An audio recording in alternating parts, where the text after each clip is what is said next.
righty, let's get into it, shall we? Greetings and salutations, everyone. My name is Kiorkof, and welcome to our impromptu Sunday night live stream. Again, for the next, I would say 2 hours, we're going to be answering as many questions as possible, drafting some teams via Underdog Fantasy, and of course, trying to give you guys as much information that I possibly can with the amount of time that we have here on the stream. Before we begin, I want to thank you guys for being here, of course. The continued support is always greatly appreciated. You guys clicking the like button, sharing, etc. That is always greatly appreciated. Today's been interesting, primarily because, the expectation was that I was going to have a quarterback tier list video out. And that was clearly the expectation and the preparation that I conducted last night so that I could have that thing out and ready to go by the afternoon. But my computer, the hunk of junk that sits to the left of me, it decided to just completely die at 9 a.m. to the point to where I've spent, so if it died at 9 a.m. and I only got it fixed at 7:30, I spent that much time extracting everything I possibly could from that computer. Took it to, I took out the SSD, moved it to a backup PC, got everything there, and then got it to an external hard drive, and then brought it back after resetting. It's been quite the day, but I'm glad to be finally back to talking about some fantasy football, right? That's the entire point. We want to talk fantasy, and I want to answer as many questions as possible. I haven't had a great day, so this is a good way to, I guess, end it, talking all things fantasy football related. Before we begin, a couple reminders because I have seen some people mention it in the chat. Again, if you guys want my 2023 fantasy football draft guide, rankings for the entirety of the season, the best way to do so is via Underdog Fantasy. If you go ahead and sign up today using code Andrew, make that first time deposit minimum of $10. Not only you're going to get the first time deposit match, you're going to get the draft guide, the rankings. The rankings are updated every week. Again, for those of you who have already used promo code Andrew at Underdog Fantasy this off season, expect to have already received emails. I would check your spam folder now because I sent emails yesterday, today, all that kind of jazz in terms of updates. Obviously with, Josh Jacobs finally signing with the Raiders, that certainly kind of moves us and trends us in the right direction. But either way, let's talk about some stuff, shall we? Let's talk fantasy. Of course, someone did say it in the chat. What does it say? How do I get that merch in the draft guide? The merch, again, there is a link down in the description of the video. I'm currently wearing a piece of the merch. Greetings and salutations, fantasy football, Andrew Kiorkof. You can't really see it, but I'll go ahead and I'll take us on a trip to the website in just a moment. But for those of you who haven't checked that out, link in the description. Continue to support the channel. And of course, greetings and salutations. Thank you very much. I appreciate that. Okay, guys. A couple questions have already been sent in via super chat. Again, do not feel obligated to send those via super chat, but again, if you want the priority, you can't be here for the entirety of the stream, I'll be sure to answer them right now. Okay, so AM sends in a question, says, in a 10-team full PPR, I have Trevor Lawrence, Najee Harris, Breece Hall, Tyreek Hill, Amon-Ra St. Brown, TJ Hawkinson, Calvin Ridley. Thoughts? Okay, my thought first and foremost, anytime you're playing in a 10-team league, honestly, if you play with anything less than 12 teams in a league, I visually just look at the squad and I think all-star team in majority of occasions, primarily because I am someone who only plays in a 12-team league. I will not play in anything other than that. So I've just been conditioned to just looking at a team that consists of a top eight quarterback, a top 12 running back, two top 12 wide receivers, a top 3 tight end, actually 3 top 12 wide receivers in my book. When you have that formula in a full PPR, I think you're going to be in a pretty good spot there, AM. I don't know what kind of depth you're looking at, but in the 10-team league, I would assume you have enough running back depth just in case Breece Hall starts off slow to be able to suffice. You probably have someone like J.K. Dobbins coming off your bench, which is great. Johnny Coffey says, Andrew, I ran into Garrett Wilson or Amon-Ra St. Brown in my mock draft. If I'm in that spot, where do I go? Can't go wrong, obviously. In my mind, listen, I think Garrett Wilson with Aaron Rodgers, that connection is going to be incredible. I mean, Garrett Wilson last season proved with any sort of competency at quarterback, whether it was Joe Flacco or Mike White, he was averaging 14.32 half PPR fantasy points per game. You bump that up for a full PPR. I mean, he is going to be great with Aaron Rodgers. That is a given. But Amon-Ra St. Brown, full PPR, even half PPR, I'm in on. I've fully bought in. So I would go with Amon-Ra St. Brown. Amongst all receivers in the league, he is my favorite. The underdog nature of Amon-Ra St. Brown is something that, I am just not even in terms of fantasy related, just in terms of like which players do I root for the most. Amon-Ra's at the top of that list, but I also believe that the statistics that he's produced and the consistency he has already proven just continues him on the right path in terms of trusting him as the option there. I don't think there's a wrong answer, but I prefer Amon-Ra. Johnny, okay, not Johnny Coffee. Yeah, actually, yeah, that was Johnny's question. Thank you again, Johnny. I appreciate it. Taco sends in a question, says in a 12-team full PPR league, pick one: Hurts, Mixon, Brees. Pick one. What do you mean pick one? What's going on here? Hurts, Mixon, Brees, Jefferson, London, Goddard, Lockett. Oh, you had the first overall pick. That's what you meant by that. I was like, I thought usually when people say pick one, it's like, hey, it's a keeper league. Pick one of the following options. I was like, Jefferson's the guy there. So in a 12-team league, you end up with Mixon and Brees as your running backs. That's perfectly fine. Jefferson's your wide. Okay, so you started with Jefferson, and then the second slash, so the 2-3 turn was Mixon, Hurts. Comes back, you pick up probably Brees and London, and then you lock at Goddard in the following rounds. Brian Robinson, JSN, Dobbs, Elijah Mitchell. That seems like a normal 12-team, overall contribution. I don't think there's any problem there. Here's the issue that I have. Brees Hall being one of your starting running backs, man, I'm hoping that he's going to be fully healthy and there's going to be no questions asked come week one. But I think that's wishful thinking. I think that's probably where we're kind of leading in the direction of. But I think at least you have Brian Robinson. Who do they play week one? The Commanders. I'm trying to remember just in case. But you'll probably just start Brees under the hope that it kind of just locks itself in and you don't have to really worry about it. Donald says, AK, hit the like button. Thank you very much. Appreciate it. Not sharing, though. Okay, I appreciate that, Donald. I can respect that. Listen, I understand you guys want to keep me a secret, but eventually I won't be. Jason says, I got 200 from Underdog with the $100 deposit. Yeah, I mean, that's the whole point, right? Whatever you deposit up to 100 is going to get, doubled pretty much. So you deposit 100, you get 100, and then you're good to go for the 2023 season. Hopefully, you can, end up winning some leagues there, or potentially play the Pick'ems game and end up continue to racking that up. All right, a couple more questions here that were sent in via Super Chat, and then I'll get into the chat here.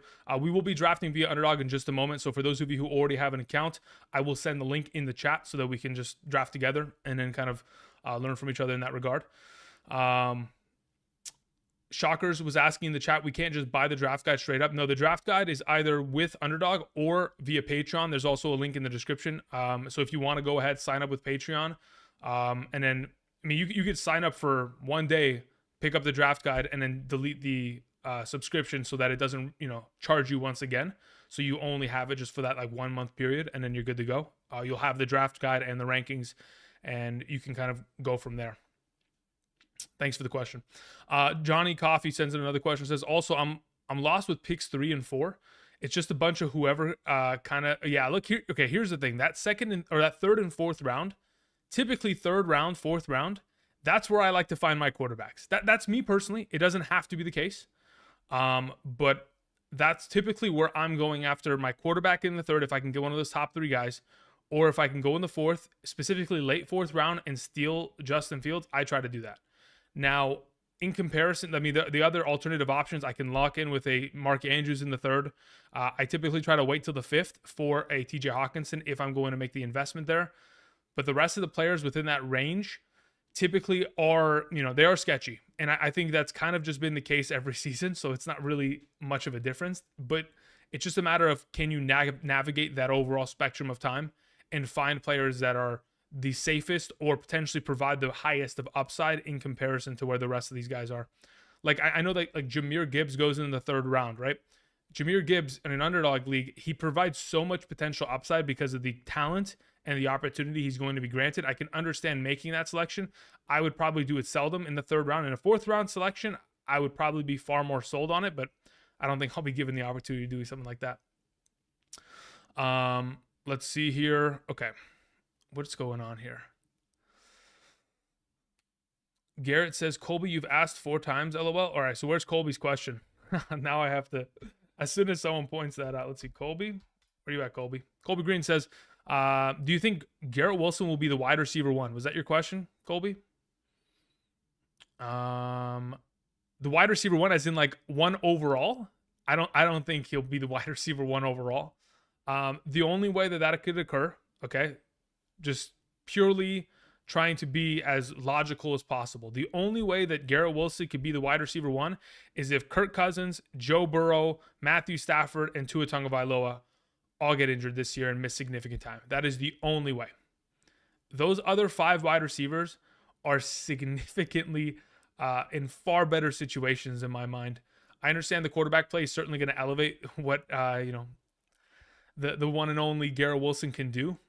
And especially when Aaron Rodgers is on that revenge tour, that is when he begins to elevate to a different level. We saw, that revenge tour of back-to-back MVP seasons. What was it? 89 touchdowns in 2 seasons combined, 84 of those through the air. Some ridiculous numbers. All right, Kid Cardi says, best defensive this year. I'm assuming you meant defense. This year, Andrew. And by the way, thank you. I appreciate that. Going for the 3-peat, huh, Cash? Okay, so best defense this year in terms of fantasy, if we're just talking about straight team defenses and special teams, San Francisco number 1. I have the Cowboys number 2, and I have the Bills number 3. Those are my top 3 defenses going into the season. Let's see here. Singh sends excuse me, it doesn't send in a question, just types in the chat. It says 14-team league, full PPR. 8th pick going to take Bijan Robinson in the 1st. I think Olave in the 2nd and potentially Hurts in the 3rd. In a 14-team league, if you have the opportunity to select Hurts in the 3rd, yes, you should be able. I mean, that would be a great start in my mind. Going 1, 2, 3 there. Olave, I think I'd like to pass on him in the 2nd round, but I could understand the logic of taking him. Pick 8 on the way back. You'll have the 6th selection of the 2nd round. I think that's a bit early for my blood, but again, if you have higher expectations for his overall potential, then yeah, by all means, go for that. That's a good start. Pretty balanced in my opinion. Let's see here. Bryce Long says, what about this Chase, Pollard, Olave, DJ Moore, or Bijan Robinson, Garrett Wilson, Ridley, or Gibbs? Is this a trade? What are we talking about here? I don't know the context. Chase, Pollard, Olave, DJ Moore, or Bijan, Garrett Wilson, Ridley, and Gibbs. I'll take the first team. I'll take Chase, Pollard, Olave, and DJ Moore. That's what I would probably go with. But again, you guys, with me with Pollard, man. Pollard is, unless someone signs with the Dallas Cowboys, I have a very tough time, kind of imagining a reality in which Tony Pollard isn't better than he was last season and isn't getting all of the goal line utilization within this offense. I mean, literally, Zeke had 9 rushing touchdowns from the 5-yard line and in. Like, unless this offense is going to drop off a hill and completely disappear in terms of their effectiveness because of the loss of Kellen Moore, their offensive coordinator, I mean, Mike McCarthy is going to be calling plays this year, so I'm not really thinking that's going to take place, this ginormous drop-off. The touchdowns are going to be there. The offense, I know last season they were 3rd overall in terms of total offensive touchdowns, only behind the Chiefs and the Eagles. So, yes, there is room for regression, but ultimately, I don't think it's enough to where Pollard disappears and isn't going to be a great option. Jack, what's up, man? I hope you're doing well. Jack says, thoughts on Jonathan Taylor? Yeah, that's that 3rd/4th round conversation that we were having in terms of guys that we're really uncertain on because they're all sketchy. Jonathan Taylor probably is at the top of that conversation, primarily because I do not expect him to play for the Colts ever again. If you're a Colts fan, I think you probably have a very good indication as to that's probably the case as well. Primarily because, I mean, everything that we've kind of trended towards over the course of the last, I would say, month is leaning us in that direction. I mean, usually, like, in the case of Josh Jacobs, we didn't hear anything about him, and then they got a contract done. Every single day I'm hearing something about Jonathan Taylor. And that worries me because what that means is that the organization themselves, the Indianapolis Colts, their front office, their GM, their owner, they're leaking out information to reporters on purpose so that they could just completely stir this pot up and make it a disaster. Like they want to get rid of Jonathan Taylor as soon as they possibly can at this point. But they just obviously need the correct compensation for it. Why are the Bills a good defense? As overall, I mean, if you just look at their consistency as a team defense in the last couple seasons in terms of points allowed and then turnover rates, sack rates, they're amongst the best. So I understand they play in a very difficult division against Miami, the Jets, and New England. Obviously, Miami and the Jets are the more premier offenses technically amongst the 3. But the Bills defense still has played well over the last couple years. I know Leslie Frazier, their defensive coordinator, did step down this offseason, but their head coach is a defensive-minded head coach. He played safety in the league. I think they'll be perfectly fine. It's not really going to be too much of a drop off. They get back 2 healthy safeties, healthy cornerbacks. Von Miller's back from the ACL. Like they've made some moves. I know that they lost Edmonds, their middle linebacker, but Matt Milano will be able to kind of hold it down. Is Amon-Ra a top 5 wide receiver in a full PPR? I think he has the potential of doing that. Yeah. But I mean, he's going to have to outproduce guys like Stephon Diggs. Like that's not going to be easy in a full PPR. It's not going to be easy at all. Paul, yes, that is correct. That is why I'm up at this time. I'm definitely on the West Coast. Otherwise, I don't think I'll be up live streaming at 11:30. Even though I am I'm a night owl, so I'm typically up late anyway. But in the context of this situation, yeah, this is a little bit of a later stream that we typically produce because again, wasn't able to put out a video because my computer wanted to completely disappear. Tomorrow we'll have the quarterback top 32 tier list out, so keep an eye out for that. Okay, so there was a couple more questions that were sent in. While I answer those questions, I want to go ahead and create a private draft via Underdog Fantasy right now. What is this? I need to turn on location services. Goodness gracious. Why? Okay, let me see if I can do this. I need to turn on, okay, location services on. Cool. So I think now I should be able to create the draft. Come on, man. Why aren't we working? Don't tell me that this is going to be the reason why. Again, like I mentioned, I had to restart. Cannot detect your location? Oh, come on, dude. Are you serious? This is the one thing that I expect. I mean, I expected something to go wrong considering I had to hard reset my PC today. But this is not the one that I expected to be the issue. Let's see here. Okay, location services are on. So now what is wrong with, maybe it's the browser. I'm going to reset the browser. Let's see if that's the difference in the whole thing.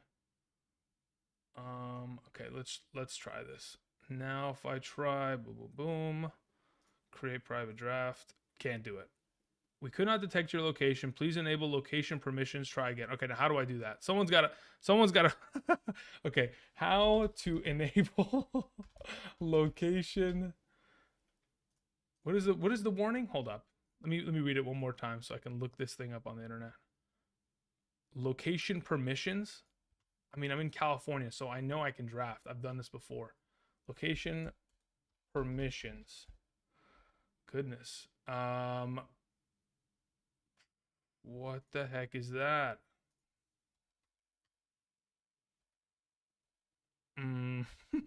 Privacy settings in my computer. What is that? Okay. We are in a disaster zone. Okay, so I'm going to try to answer questions while I try to figure this out. Oh, goodness. What a day. What a day. It doesn't stop for me. It just continues to stack up. Jesse sends in a question, says, is my boy Josh Jacobs shooting up in the rankings? I think he'll shoot up a reasonable amount. I don't think he's going to shoot up into a position to where he is a top 3 running back because, again, we are expecting regression like we've talked about already. 393 touches overall last season. Very rarely, actually, when I say very rarely, the last time we've seen running backs accumulate that many touches and be able to repeat a similar volume was 2002, 2003, LT and Ricky Williams. So very seldom do we ever see running backs be exposed to that level of opportunity and then be able to just repeat and have another, incredible season afterward. I think he'll be great. Again, the entire offense is predicated on his success, so they're going to get him as much utilization as possible. He'll be the 3-down back as he typically is. Even though last season on third downs, he's primarily not catching the ball. In fact, like, of the 64 targets he had last season, if I'm not mistaken, 59 of them were on first and second down. He very rarely got utilization on third down receiving work, primarily because the ball was going towards Devontae Adams in all those situations. But yeah, he should be far better than where he was overall in terms of rankings. DTN Rom88 says PPR 8th pick overall. My first 10 rounds consist of Kupp, Adams, Allen, Herbert. Wait, what? Allen, Herbert? Keenan Allen. It's not Josh Allen. Got it. Herbert, Pierce, Kamara, Gibson, Freiermuth, Elijah Moore, Elijah Mitchell. Okay, so your running backs in this scenario, after going Kupp, Adams, and Allen, are Pierce, Kamara, and Gibson. Man, you're playing a very dangerous game in a PPR league. I understand going Cup, Adams, and Keenan Allen really will probably pan out well, assuming they all stay healthy. And they're all older receivers. Cup's 30. If I'm not mistaken, Adams is 29 and Keenan Allen's 31. So there's a gamble inherently in there with age and the potential for injury. But if they stay healthy, I mean, those three guys are going to have to carry your team, because even though we'd love Pierce to get more PPR work, I think Devin Singletary will probably dominate a lot of those overall targets that are going to come out of that backfield. And Kamara obviously missing the first couple games. Gibson obviously is a great receiving back. Freiermuth is fine because, again, you're just locking in like a top 10 tight end. Yeah, those first three picks have to carry your team outright. So you just got to hope they stay healthy, man. But being able to get Kupp at the 8th pick in a full PPR, I would consider yourself lucky that you were able to get him there. Roy sends in a question, says 10 teams, half PPR, 1 QB, 2 running backs, 3 wide receivers, no tight ends. Okay, interesting. So you have the 6th round pick. Sorry, 6th round pick is my keeper. Okay, cool. What do I want to target in the first 2 rounds? Let's see here. I want to target a first and a second year wide receiver for a breakout from next year. I mean, look, if 6th round pick is a keeper next year. Okay, now I've read it correctly. Now we're on the same page. 6th round pick is a keeper for next year. So if you're going to keep someone in the 6th round as a wide receiver, ooh, let's look at ADPs, huh? Who's someone that's coming off the board in the 6th, shall we? Okay, let's see. I'm going to look at ESPN's ADPs because Underdog Fantasies is a little different. So I'm assuming your league will be a little bit different as well in that regard. If you're looking for a keeper that you want to keep for later, I mean, it's going in the 6th right now. I mean, if you're able to steal someone like Christian Watson, I think that's probably a good idea, but you're probably going to have to get him even earlier than that. I mean, who else are you going to get in a redraft league in the 6th that is young enough to keep? Because you're not going to get Devonta Smiths, you're not going to get the Chris Olaves, the T Higgins. You're not going to find Ridley there. Everything else in that range is like Godwin, Deontay Johnson, Terry McLaurin, which honestly, I think Deontay's probably the best out of them for future purposes because of the quarterback stability. But outside of that, maybe you want to go with like a George Pickens and pray for upside in the future. Drake London, pray for upside in the future. That would be the only thought in terms of a 6th round pick that you're trying to keep. Let's see here. Andrew Montoya. Let's see, Andrew, where are you at here, my man? Did you have a question? Yeah, you did. Let me find it. Andrew, what do you think about my team? I'm in a 10-team full PPR format. My quarterback is Josh Allen. My wide receivers are A.J. Brown, Calvin Ridley. That's pretty good. 2 top 12. McCaffrey and Madison are my running backs. My tight ends are Njoku. As for defense kicker, I have Tyler Bass in the Patriots defense. Mike Williams, Isaiah Pacheco, and Dalvin Cook coming off the bench. I mean, again, every single one of these 10-team leagues are going to be stacked. I mean, you have 2 top 12 wide receivers in my mind. You have the best running back. You have the best quarterback.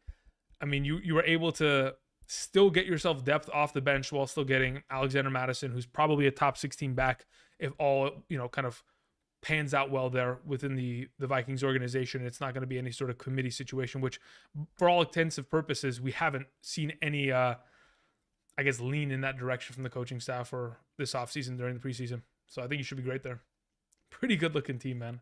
The best quarterback and the best running back and 2 top 12 wide receivers.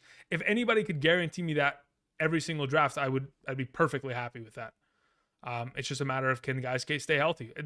Therein lies the luck factor and then how waivers are going to work for the remainder of the season. Jaden Thornton, what's up? Hope you're doing well. Says, first pick, PPR. We'll take JJ. At the turn, I want Ridley plus Olave. I think that'll be fine. If you want to go triple wide receiver in a full PPR, that works. And then should I take one of the big 3 quarterbacks and not take one of these wide receivers? What's the best strategy? I think it depends on how many teams are in this league. I know you said first pick in a full PPR. It depends. If it's a 12-team league, you're probably 12-team league. Okay, so let's say under the assumption it's a 12-team league and you can start 3 wide receivers. Not talking about flex at all. You can start 3 wide receivers. I would go with the 3 receiver options and take all 3 of them and just be fine with that. If it's a league in which you can only start 2 of the receivers and 1 has to sit in the flex, I'll take a quarterback. That's kind of the thought process I have at this time. David Diaz says 12-team full PPR flex. Lamar, McCaffrey, Miles Sanders, Olave, Mike Williams, Mark Andrews, Mike Evans, Eagles defense thoughts. Lamar, McCaffrey, I mean, I have no complaints there. Miles Sanders, you guys know how much I really do think Miles Sanders is going to be a game changer this year for that organization. Olave and Mike Williams, no complaints there. You have two, I mean, in my opinion, Olave is a wide receiver 2 with upside. A lot of people think he's a wide receiver 1. So either way, you're good to go there. I think Mike Williams is a wide receiver 2. You got a top 2 tight end, and you have depth off the bench, and you have a top 5 defense with the Eagles. So again, no complaints. Here's the thing, guys. When I look at teams, very seldom am I going to look at it and think, hey, we're in trouble. Unless I look at your bench and you have McCaffrey and you have Miles Sanders, and then you have no running back depth afterward. Because once you get into the season, sure, there are going to be opportunities for you to hit the waivers and pick up running back depth. But if you're going to have a situation where anybody gets injured or bye weeks start to hit hard, you're going to need depth. And that's purely what the entire draft is made of. I understand, like, you want to set up your core of players that are going to start for 95% of the season, at a pretty good, clip of players that are, at least in our minds right now, going to play well. That's why when I look at these teams, I think, man, they're stacked because we are expecting them to play well. And then from about, I'd say maybe at the end of September, we'll have a huge reality check as to what the heck is really going on in 2023. And the unpredictable variables that were not anticipated kind of clicking in at that point. Justin says, sup, Andrew, ready for the season? Am I ready for the season? Man, every single day I wake up, I open my eyes, just like it's Groundhog Day, right? Because I do the same thing every day. I wake up, I make content, I go to sleep. I wake up, I make content, I go to sleep. Repeat, right? So it's Groundhog Day.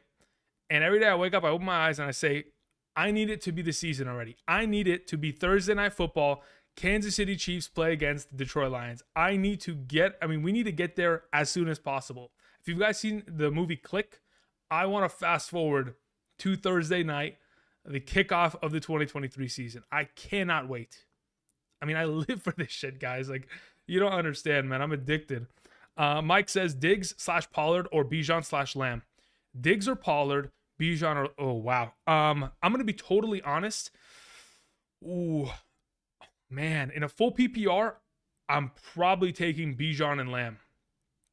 I think Bijan Robinson has higher potential for upside in a PPR format. I think Lamb, with the volume of targets he saw last season, he could very easily, I have them ranked back to back, but there is a gap between where Bijan sits and where Pollard sits, so I'll lean in the direction of the Lamb Bijan combo there. TMP Dynamite says full PPR, redraft league, pick 12. Quarterback is Deshaun Watson. My running back is Bijan Robinson, Jonathan Taylor, J.K. Dobbins, Isaiah Pacheco, Zach Charbonnet. Wide receivers are Amon-Ra St. Brown, Keenan Allen, Sutton, Deontay Johnson, Kyle Pitts is my tight end thoughts. Okay, if Taylor ends up playing for this team, you're going to be in an even better scenario because you still managed to get Amon-Ra St. Brown and Bijan Robinson on the same team, which is, it should be illegal to do that, but you've managed to get that. Congratulations. 12th pick, the fact that Bijan Robinson was still there available at the 12th pick is a surprise. So congratulations. You stacked up those two studs. Coming back in the 3rd, 4th, you pick up Taylor and Keenan Allen.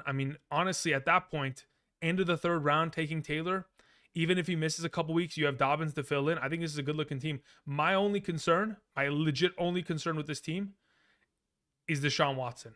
If he plays even, I would say, 85% of what he was able to do in the past, you're in a perfect spot. You'll be great. That's the only concern I have with this team. Otherwise, you have great wide receiver depth and running back depth. Kyle Pitts is going to be fine. Watson's only that variable. Obviously, Taylor's the guy that we have to worry about, but that really isn't up to us at this point. It's kind of the unfortunately, the cards they're on the table, and we'll see how it kind of plays out. Gamer AK in the chat was saying, huge fan, 12-team PPR, Lawrence, Pollard, Aaron Jones, Devonta Smith, Pittman. I don't like Pittman. I'm the only guy that probably just does not like the idea of starting receivers that are associated with Anthony Richardson this season. I'll play Anthony Richardson as my quarterback, right? Because you don't have to play well in the passing game to be an effective, quarterback in fantasy football. Just look at Marcus Mariota last season. Look at Taysom Hill, in seasons past. Taysom Hill has been able to be a consistent fantasy option, and the guy literally didn't do anything but run the ball. I mean, yes, there were games in which he threw for like 200 yards and 2 touchdowns, but I mean, they set him up for success with very easy opportunities to just kind of get the ball out of his hands quickly and like allow players to make plays after the catch. I don't see that for Pittman. I don't know, man. That's the only guy that I'm on as of right now. Looking at your team of Lawrence, Pollard, Jones, Devonta Smith, Kelsey, Dobbins, Jamal Williams doesn't really matter. He's kind of a luxury piece on the bench if in fact anything happens. Elijah Mitchell, you have another handcuff there. You have Michael Thomas. Yeah, Pittman's the only guy that I'm scared of there, gamer. Otherwise, I think you're good to go. If Pittman plays far better than I anticipate, then yeah, then you have no problems. Okay, I need to try something real quick. Can I somehow turn on location services for this website, please? Because I want to draft, but it just won't let me. So how do I do it? It's not that. I can't even get it to work. Oh no. Can I try it again? Maybe my computer is woken up a little bit here. We go again. Didn't want to work. Okay. What the heck is this? Okay, here we go. Where do we go? On Chrome, go to settings. Aha, here we go. Here we go. Pause champ. Here we go. Chrome, go to settings. Go to privacy and security. Where the heck is that? Okay, I found it. Here we go. And then site settings. Okay, here we go. We're doing it, guys. We're doing it. Location. Sites ask for location. Okay, that's on. I don't see what the heck's the problem there. Okay, sites ask for. Okay, so that's on. And then maybe I have to check my windows. Give me a second, everyone. Thank you. Thank you for being here first and foremost. Just trying to get my location settings on so I can draft via Underdog with you guys. Privacy settings, location. Where is location on this thing? Location. And then I have it on. Let app. What else do I need to turn on? Default location. Okay, maybe I need to set my default. I mean, what an interesting day. Okay, here we go. What the heck is that? Okay, I don't need to set a default location. I just need it to ask me now. Okay, so now if I try it again, here we go. Create private league. Doesn't want to let me do it. Wow. Okay. Well, I'll try that again in like 10 minutes. We'll see what happens. Okay. What do we have here? So after the question from Dynamite, we move on. Justin sent in a question, said, in a 10-team full PPR keeper league, I have Ridley, I have London, I have Kenneth Walker, or Alexander Madison to keep as my 10th round keeper.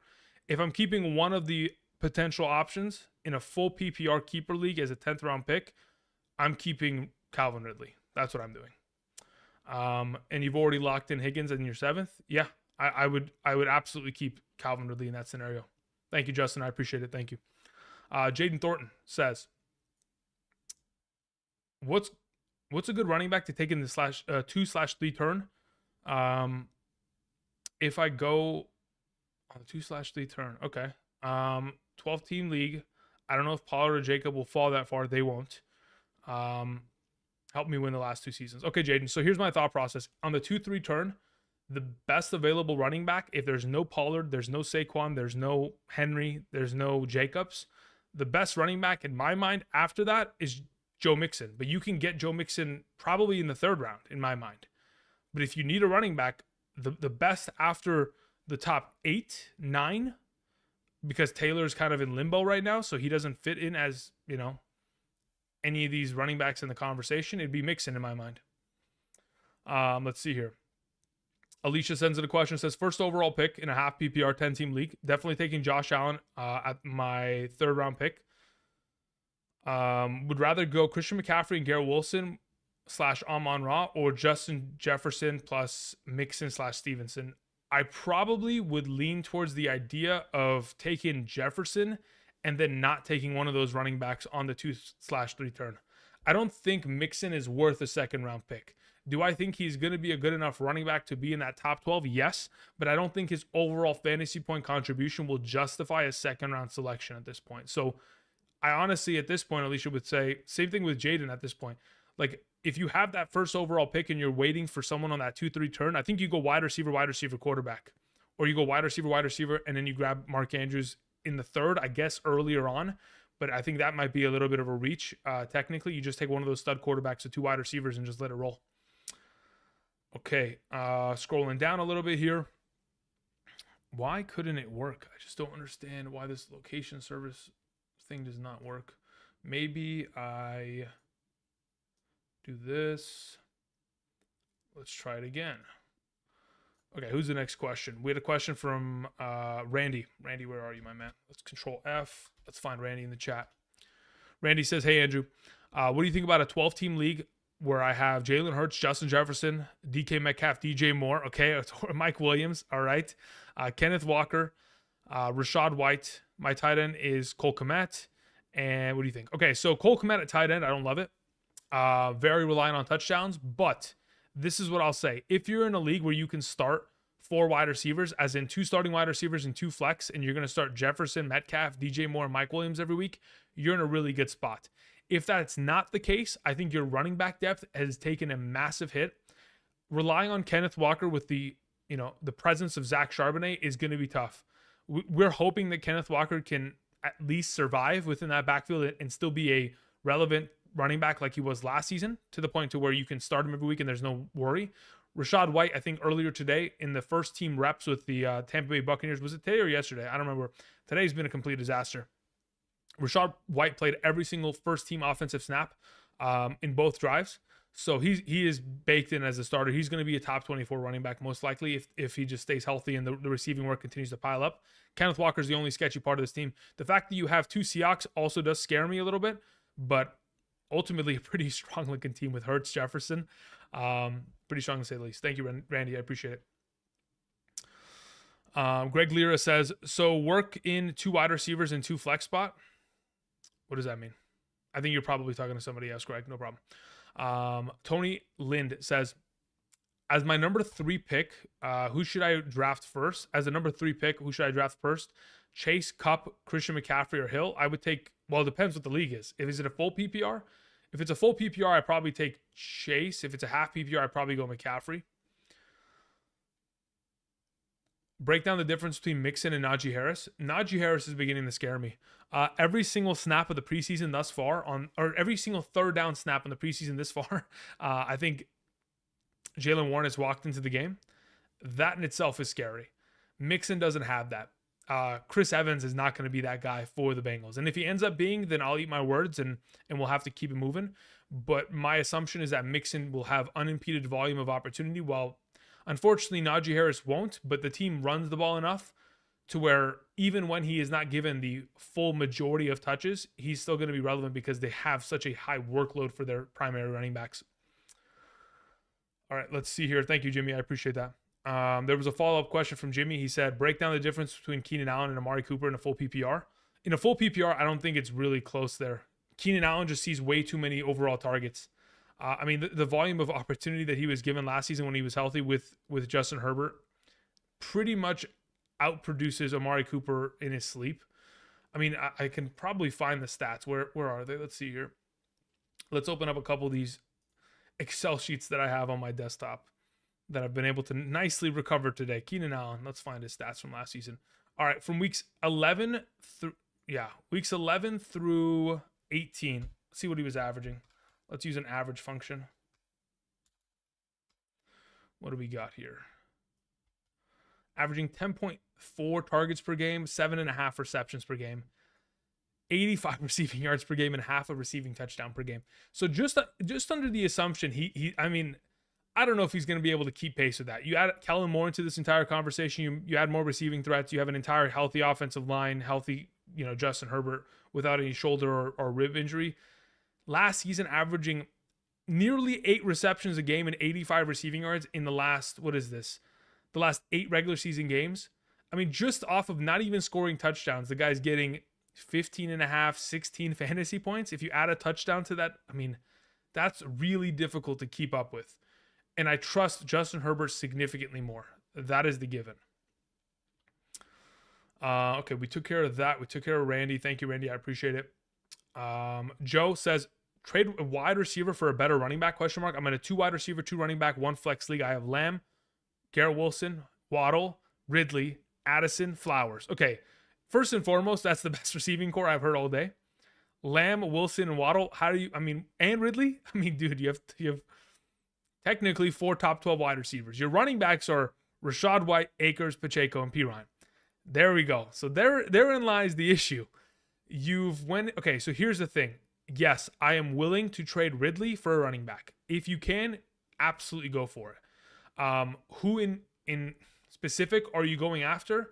Well, I'd want to trade for guys that are being drafted in his range. I don't know where, based on the team that you have, I would assume he was your 4th round selection. And if that's the case, I don't know who was going in that round with him. So I don't know exactly what your league is going to kind of approach with. But in terms of where I have Calvin Ridley ranked, you would need Mixon or Najee Harris back, or Aaron Jones or Jahmyr Gibbs in return. That's what you would need. I guess you could take Ramondre in a full PPR and be okay with that. But that's what I would be looking for. Aaron Jones, Jahmyr, Mixon, Najee, Ramondre. And then, yeah, you probably do need the upgrade at running back, considering you have too many stud wide receivers, because you're going to start technically every single week. And I don't even think it's a doubt in your mind. You're going to start Lamb, Wilson, and Waddle. So unless you don't want one of those guys and you'd rather trade them to get an even better running back and keep Ridley, you could do that. But that's my suggestion right now, Joe. Rel sends in a question, says 10 teams. Okay, 10 teams super flex, 2 quarterbacks, 2 running backs, 2 wide receivers, a flex, a tight end, and a kicker. I have Allen, Burrow, Walker, Gibbs, J.K. Dobbins. Okay, so first and foremost, Allen Burrow, that's not normal. I don't know why you have that. Congratulations. They might as well just hand you the trophy now. Scotty says, how you doing, Andrew? I'm doing good, thank you. They might as well just give it to you at this point. That's going to be crazy. And then you have Walker, Gibbs. Okay, so then you have J.K. and you have Javonte and you have Charbonnet. You have J.J. and, brother, you have Garrett Wilson and Justin Jefferson. And you have Allen and Burrow and Gibbs. Njoku and Kincaid are my tight ends. Would you trade Walker for Waddle? Would I trade Walker for Waddle in a full PPR league? Yes. Just, 100%. Not even question. I would. I understand that Walker plays a role in your offense or on your team, but I am perfectly comfortable trading Walker for Waddle right now. You'll have Gibbs and Javonte Williams as your starting 2 because it's a PPR. I'm assuming Javonte will get himself a lot of utilization in the receiving game. Otherwise, you'll play J.K. Dobbins, and instead, if in fact Javonte is slow to kind of get in the right direction, get the trade done. Get it done, Ralph. Thank you. Baby Santa in the chat was saying, level of confidence for Baker Mayfield in the Bucs. Baker Mayfield has looked good in the preseason. We'll mention this tomorrow when I do my quarterback tier list. I still have him ranked really low, because there's a chance that he could get replaced, right? It's not out of the realm of possibility. They have no allegiance to Baker Mayfield besides the contract that they gave him this offseason, which is a 1-year deal. So there's not really anything to hold them to keep him started. So if he doesn't play well, it sucks. But the confidence that I have Chris Godwin ranked as my number 25 wide receiver. I have Evans as my 27. So I have a pretty strong level of confidence that the receivers will be able to elevate the play at quarterback, and that the offense, I know they lost Ryan Jensen, their starting center, season-ending injury. He's done. He'll probably have to be forced to retire. So at this point, I'm thinking I have a pretty reasonable amount of confidence. The offensive line was a primary issue last season. Losing Ryan Jensen is going to suck. And if they're not able to replace him properly, Baker Mayfield could fall apart with a lot of pressure up the middle.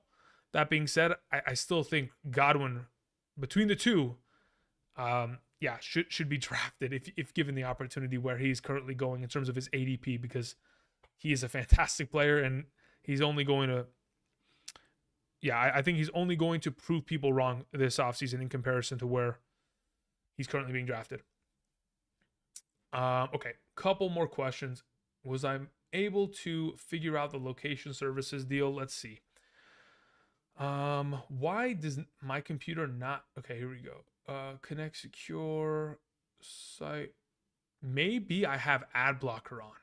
Maybe that's the issue. Okay, pause champ. Here we go. Where's my ad blocker? How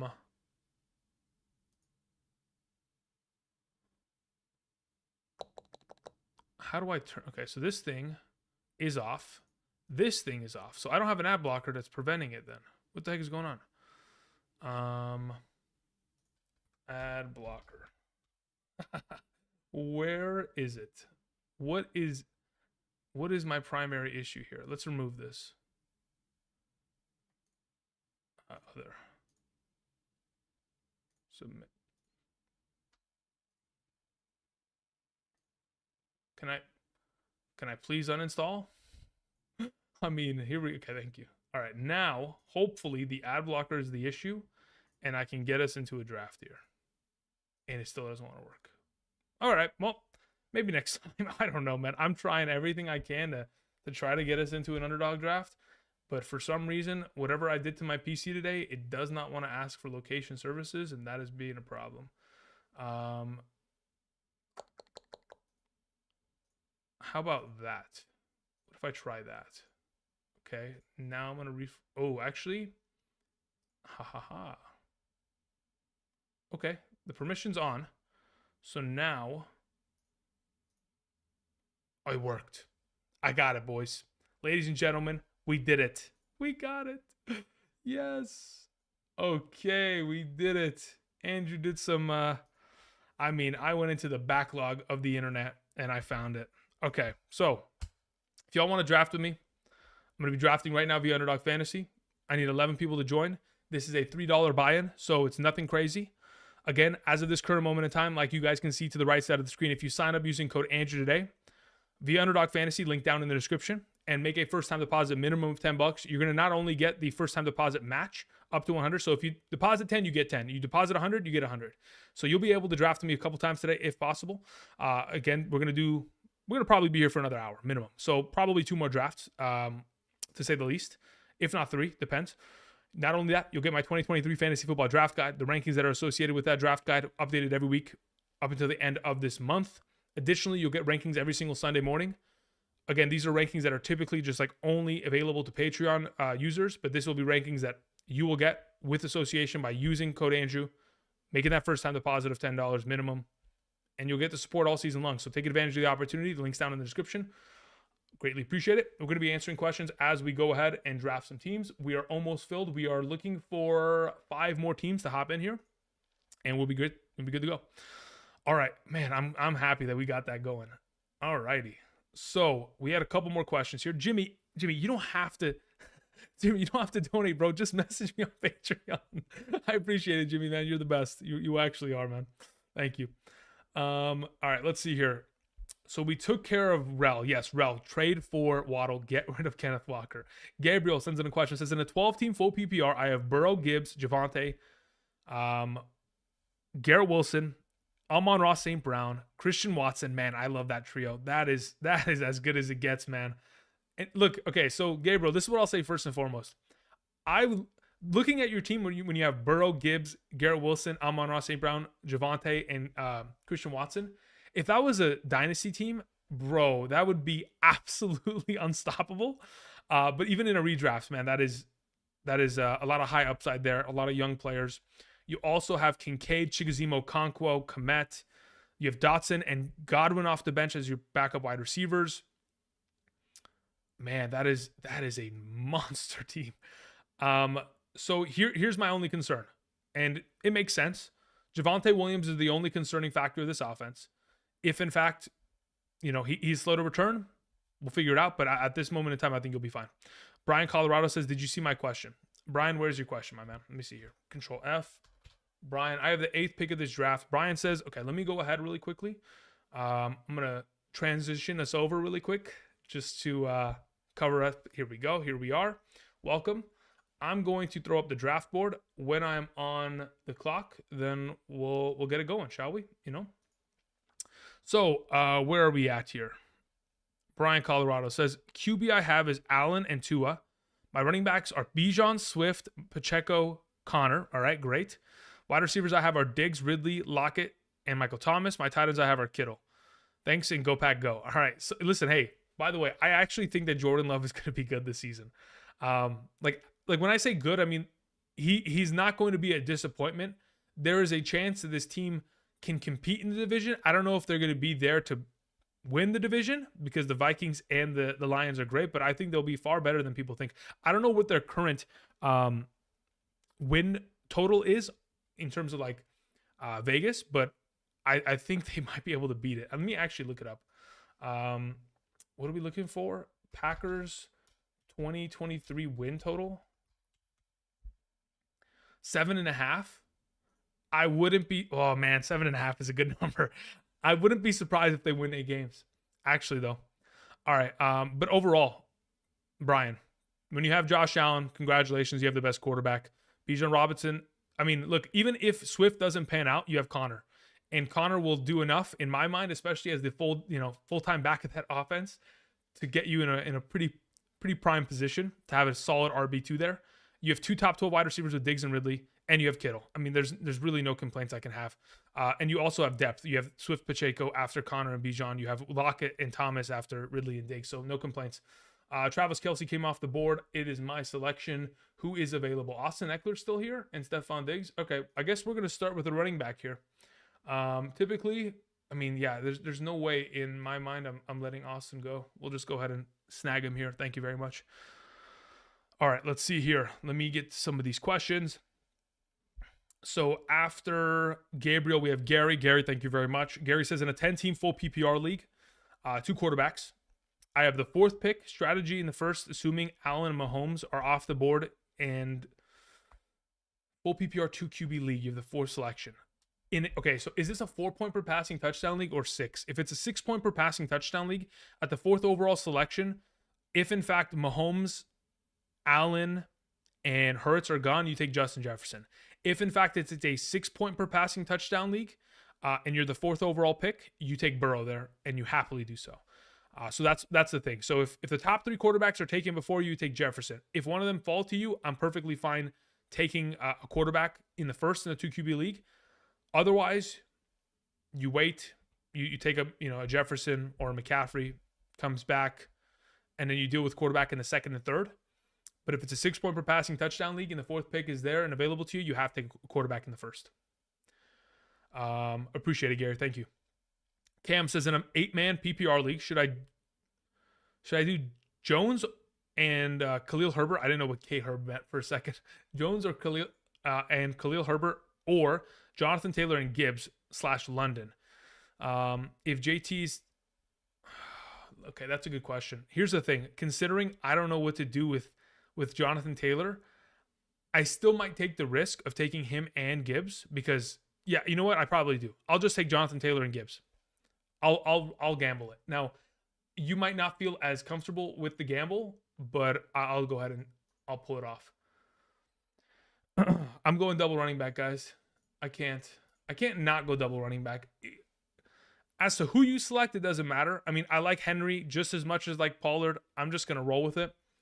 I'm just going to run these studs. We'll see what my wide receivers look like in the future rounds, but there's no way you're going to give me Eckler and Pollard and I'm not going to take it. There's no way that Pollard is not going to outscore Waddle. So considering I don't really need to dip back into running back for a couple rounds here, I probably won't have to go back into a running back until like round 7, which at that point, probably David Montgomery will be available for me. And then I'll just go back then. So anyway, yeah, Cam, I think I'd probably take JT and Gibbs there. For context, you have Barkley, Ridley, Tyreek, Amari, Andrews, and yeah, I'll take the riskier side. I'll take the JT side. Jayton Thornton says, trust Fields versus Lamar. Is there a big gap between them and the top 3? Is there a big gap between them and the top 3? Yes. I think the gap is actually quite significant. That's why there's a huge, like a full round difference in terms of when they're selected. So yeah, I would say that there's a relatively big gap. Primarily because Justin Fields is not going to be able to put up the passing numbers that Josh Allen, Patrick Mahomes, and or Jalen Hurts does. He'll certainly be able to catch up because of his rushing contribution. But the issue is, considering how proficient Josh Allen and Jalen Hurts are in terms of their rushing totals, it begins to just continue to pile in their favor in terms of, hey, Jalen Hurts is going to score 11 rushing touchdowns and probably have 750 rushing yards. No matter what Justin Fields does on the ground, he's not going to be able to do up, enough through the air to be able to catch up. Now, is it possible that he does? Sure. But DJ Moore is going to have to be an unbelievable top 5 wide receiver this year for that to take place. Let's see here. Jimmy says breakdown between Madison and Miles Sanders. Full PPR. All right, so here's the thing about Madison versus Miles Sanders. Miles, damn, did Josh Allen really go in the second that early? That early? I would never take him that early. I mean, listen, respect, 07. But whew, that's an early selection, my man. Okay, so let's talk about Madison versus Miles Sanders in the context of a full PPR scoring format. So at this moment, if I'm picking between one of the two who I want to invest in, looking at their ADPs, the fact that you can get them as late as you can, and the fact that they're both going to be 3-down backs for their team is quite significant. I know Ty Chandler will probably get himself in the rotation. So will Chuba Hubbard. These are things that are going to happen for running backs. But so does Matt Breida. Matt Breida gets touches within the Giants offense. It doesn't mean that he's taking over for Saquon Barkley in that context. So at this moment, I look at the potential of these guys. I think to myself, between the two, who's in a far more run-happy offense? It is the Carolina Panthers because of Frank Wright, the schemes that he's put together with Indianapolis the last couple seasons. In comparison to an offense like the Vikings, let me go ahead and make a selection here. Who's on the clock? Who's available? I think I'm taking DK unless... No, yeah, I'm taking DK. Wait, yeah, I'm doing it. Thank you. Unless we're in a scenario in which, the Vikings are going to completely change up their offense and not throw as much as they did last season. They had the 3rd highest passing rate amongst all teams. I don't see a situation in which Madison will have more rushing attempts than Sanders. And the fact that Miles Sanders specifically is in an offense that is going to highly utilize their running backs on 3rd downs and in the receiving work, that just keeps him slightly ahead. It's not to say that Madison's not going to be in that similar kind of scheme. He's pretty much filling in for what Dalvin Cook has done last season. Probably in line for 240 rushing attempts, if not more, and then probably 40 receptions. And if you're able to put up those kind of numbers, top 15 is kind of, printed across your forehead at that point, especially considering how often his team is going to get in the red zone. NMB says, please answer my last question. Okay, let's go ahead. Let's find you, my man. Oh, sorry. I'm typing in this browser. I was about to say, what's going on here? NMB says, I'm in a 3 wide receiver super flex league. I have Hurts, I have J.K. Dobbins, I have Charbonnet, I have Waddle, Cooper, Godwin, Kincaid, Deontay Johnson, Josh Allen. Woo, okay. So, again, as you would assume, I, as well as you, we should both be concerned about your running backs, considering your starting running back is J.K. Dobbins and Zach Charbonnet. I understand in a 2 QB league, when you have Josh Allen and Jalen Hurts, you can kind of relax a little bit, typically because of this guy goes quadruple wide receiver. Oh my gosh. You took George Pickens in the 4th?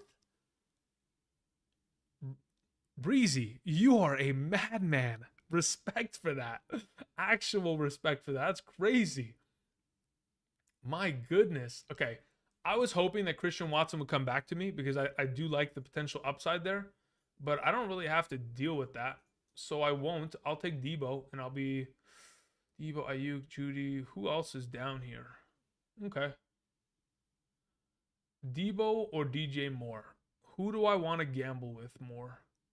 I think we'll just take Debo. I'm not gonna stress it too much. We'll put up the board. I'll keep it moving. Where were we at? So yeah, the fact that you have Josh Allen and Jalen Hurts, and Waddle, Cooper, Godwin, you're in a pretty good spot there. But that running back depth is disastrous. Charbonnet starting for you. Ooh, and the fact that your bench is Christian Kirk, Elijah Moore, Devon Achane, Roshan Johnson. I understand those 2 rookies. You're hoping for one of them to take a spot. So you have 3 rookie running backs, and all 3 of them are backups right now. Man, you are hoping for something to happen, huh? You're hoping for a week 1 ACL or something, which is obviously worst case scenario for all purposes because we want fantasy to just be injury, free for one season, please. But in this scenario, man, you need to hope that those quarterbacks can carry your squad because those running backs are thin. All right. We had a follow-up question from Jimmy. He said, break down the difference between Keenan Allen and Calvin Ridley. Oh, that's not even close. Calvin Ridley will not only see far more targets, he will see far more red zone utilization. And in terms of yards after the catch, his potential within that in comparison to a guy like Keenan Allen. Keenan Allen, I mean, let me go pull up the stats. Let's see what kind of yards after the catch he had last season. Here we go. Do I really? Oh, no. This is what happens when you reset your computer. You're logged out of every account. Okay, here we go. I'm heading over to Pro Football Focus. Let's see what we had for Mr. Keenan Allen last season throughout the regular year in terms of yards after the catch. Let's go to receiving. Here we go. Let's go. Let's find Keenan. Am I almost on the clock? No. Where is your yak? Yards after catch. He actually wasn't terrible. 49, 30, 29. But look, there are some of these games, man. Look, when there are games in which Keenan Allen catches the ball quite literally 8 times and he has 26 yards after the catch, that is what scares me. That is what we need to avoid. I mean, when I look at Keenan Allen, he's a guy who's going to catch the ball, probably go 5 yards and then fall, or catch the ball and then immediately get tackled. Yes, he's an incredible route runner, but this guy is not going to be making plays 20 yards down the field. He's not going to have the upside of a 30-yard touchdown in comparison to some of these other monsters that are running those eligible routes. I mean, if you remember Calvin Ridley back in 2020, he ran the most routes 20 or more yards down the field. He was targeted the most amongst all wide receivers 20 or more yards down the field. He wasn't. Oh goodness, I'm on the clock. Kenneth Walker available? No, thank you. TJ Hawkinson's available. That is probably where I'll go. If I look at quarterbacks, they're disastrous. We'll go Hawkinson. Thank you. Man, why did quarterback get rinsed so fast? Justin Herbert in the 4th? What are we doing? I mean, I get it. It's a best ball league, but for the purposes of, I don't know, man. Maybe I'm crazy. It's okay. We'll be able to just grab someone like Tua later on and we'll be okay. But yeah, the fact that Trevor's gone in the 5th, whoo, sheesh. But yeah, Calvin Ridley, deep threat, to say the very least. See far more targets. He's not technically in a more explosive offense, but between the two options, if they're seeing similar opportunities, and in terms of after the catch, Ridley's the better option.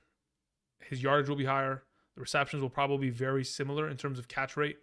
Touchdowns will probably be higher on the side of a guy like Calvin Ridley because Keenan Allen very rarely will score more than 6 touchdowns in a year.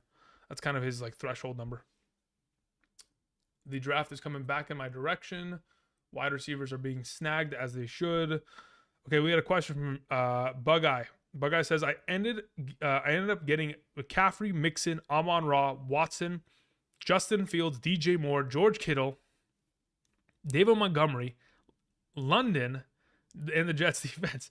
Bug Eye, congratulations. That is a pretty good draft. The fact that you have McCaffrey and Amon-Ra St. Brown on the same team, how did that happen? I mean, that's great. I mean, 2 top 12 running backs, a top 12 wide receiver, top 5 quarterback, top 5 tight end. Incredible depth with having a guy like Dotson and Montgomery come off the bench. I'm on the clock. Who's at wide receiver? None other than my favorite Chris Godwin. Thank you very much. Join the squadron. Yeah, that's as good as it gets there. That is as good as it gets, my man. All right, Jordy says Dak, Madison, Monty, CeeDee Lamb, Amon-Ra, Kittle. Man, a lot of Amon-Ra Kittles, huh? I guess, yeah, Amon-Ra's coming off the board at the end of the 1st, beginning of the 2nd in circumstances, so that's typically where you'll find Kittle, Waller. Okay, that makes sense. Ridley, Flowers, Higbee, Roshan. I messed up. I drafted Kittle instead of Sanders, said Jordy. I mean, if you ended up getting Madison and Montgomery as your 1-2, yeah, I guess you could add Sanders to this overall offense and get a little bit more depth there.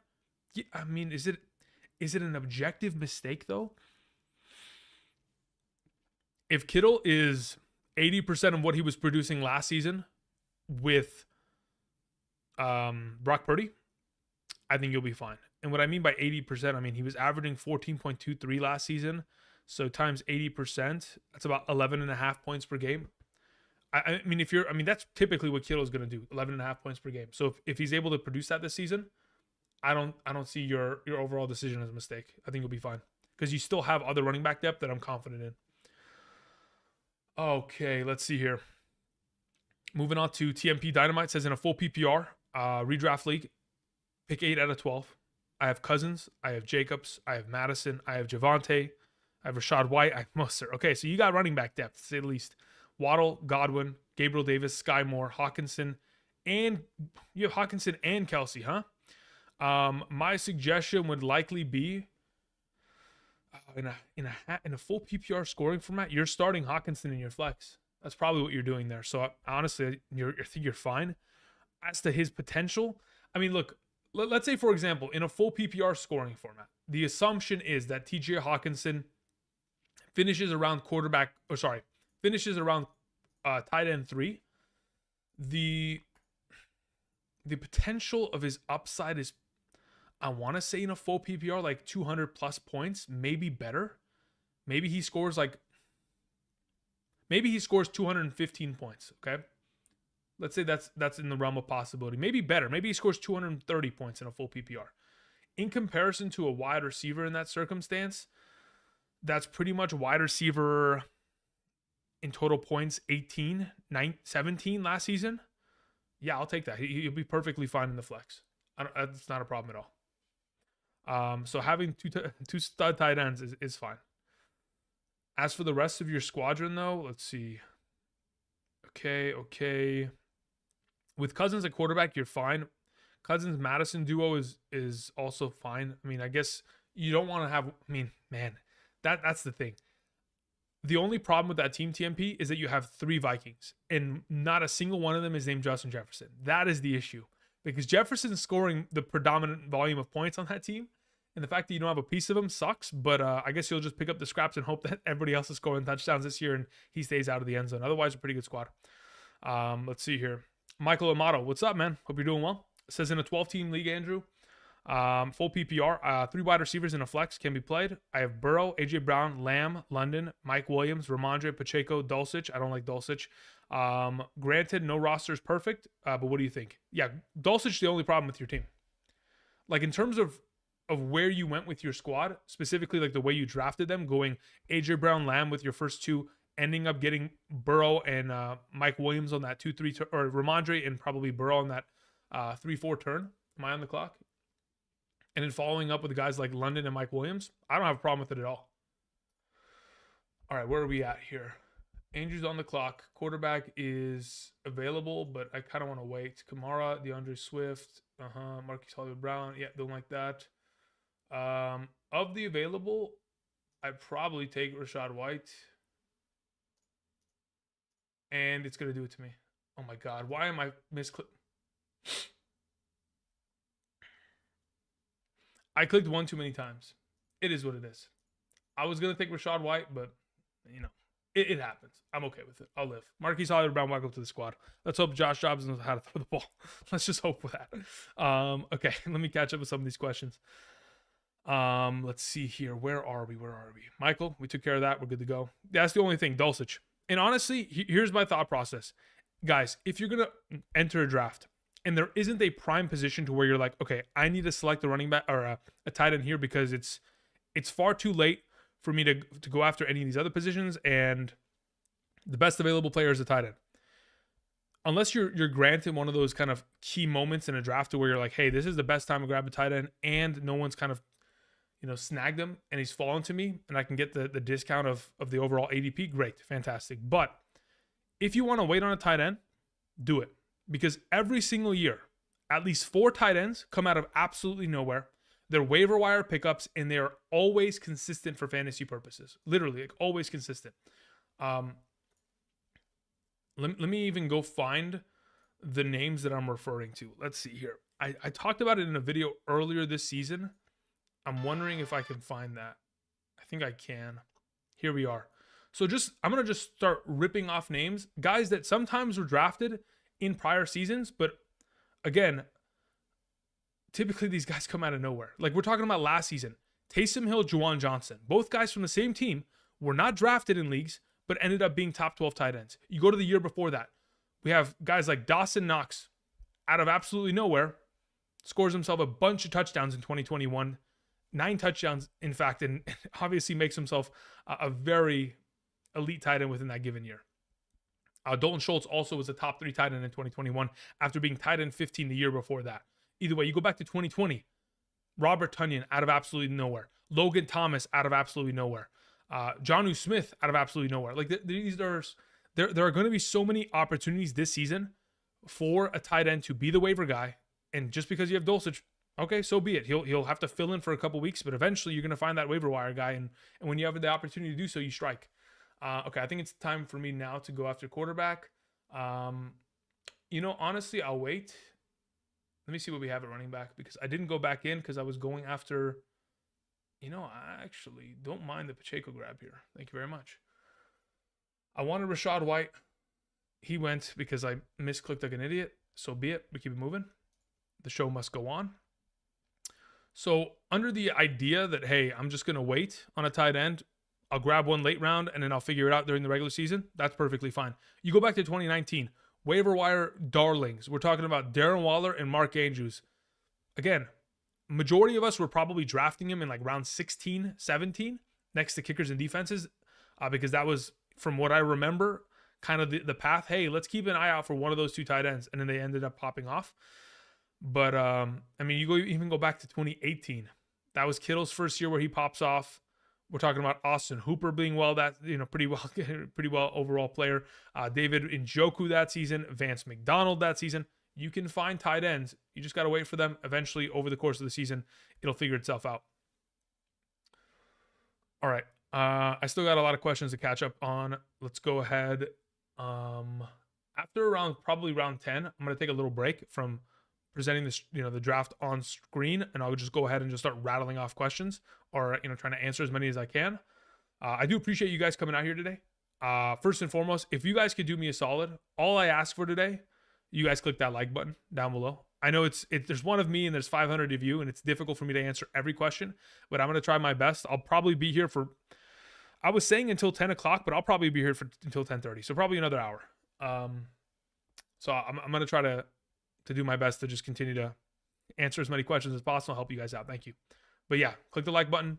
Greatly appreciate it. Supports the channel a bunch in terms of just boosting the algorithm. And that's the entire point of this channel. We just got to keep boosting the algorithm to help as many of you guys out as we possibly can this season. Thank you. Okay, Michael, we're good to go there. Justin sends in a question, says, Andrew, when to draft the best defense? I would say in a league in which you're playing with like 10 to 12 teams, actually, if you're playing with 10 teams, it's probably going to be later. In a 12-team league, I'd say on average, I'm looking to grab a defense. Once I get to a point in the draft to where I look at the players available and I think, man, I'm so uninspired by the names that are available. Let's see what's available at defense and kicker. Because we all know, we've said it before, if you're able to get a top 3 kicker or defense, they're going to be better than the number 4 overall tight end in fantasy football. They will be. And guess what? In this draft, specifically the one that we're conducting right now, where is the 4th best tight end taken off the board? Darren Waller, pick 60. Pick 60 ends up being Darren Waller. If Darren Waller does not completely crush his ADP and the averages set by tight end 4 in the last couple seasons, he'll be just as good as a defense that you probably can take in round 9 or 10. Now, do I love taking a defense in round 9 or 10? Probably not, because in round 10, I can get guys that are honestly can be that sleeper for the remainder of the season, but, sometimes you have to gamble. All right, time for quarterback. You guys might think I'm crazy, but I'm telling you I'm not. I'm not crazy. I like Daniel Jones. I really do like Daniel Jones. It's a long conversation. I'll again, tomorrow, quarterback tier list video. Keep an eye out for it. You'll get some context. Daniel Jones is he's a lot better than people think. I'll just put it that way. Can you move your camera? Yes. Sorry, my apologies. Let me go ahead and scoot over a little bit. Let me pop that back up again. Camera. Let me move myself to the corner. I guess this is as. Should I just? I could hang out here. Maybe I just hang out here, half of the screen. No, I'll chill right here. Sorry, Breezy.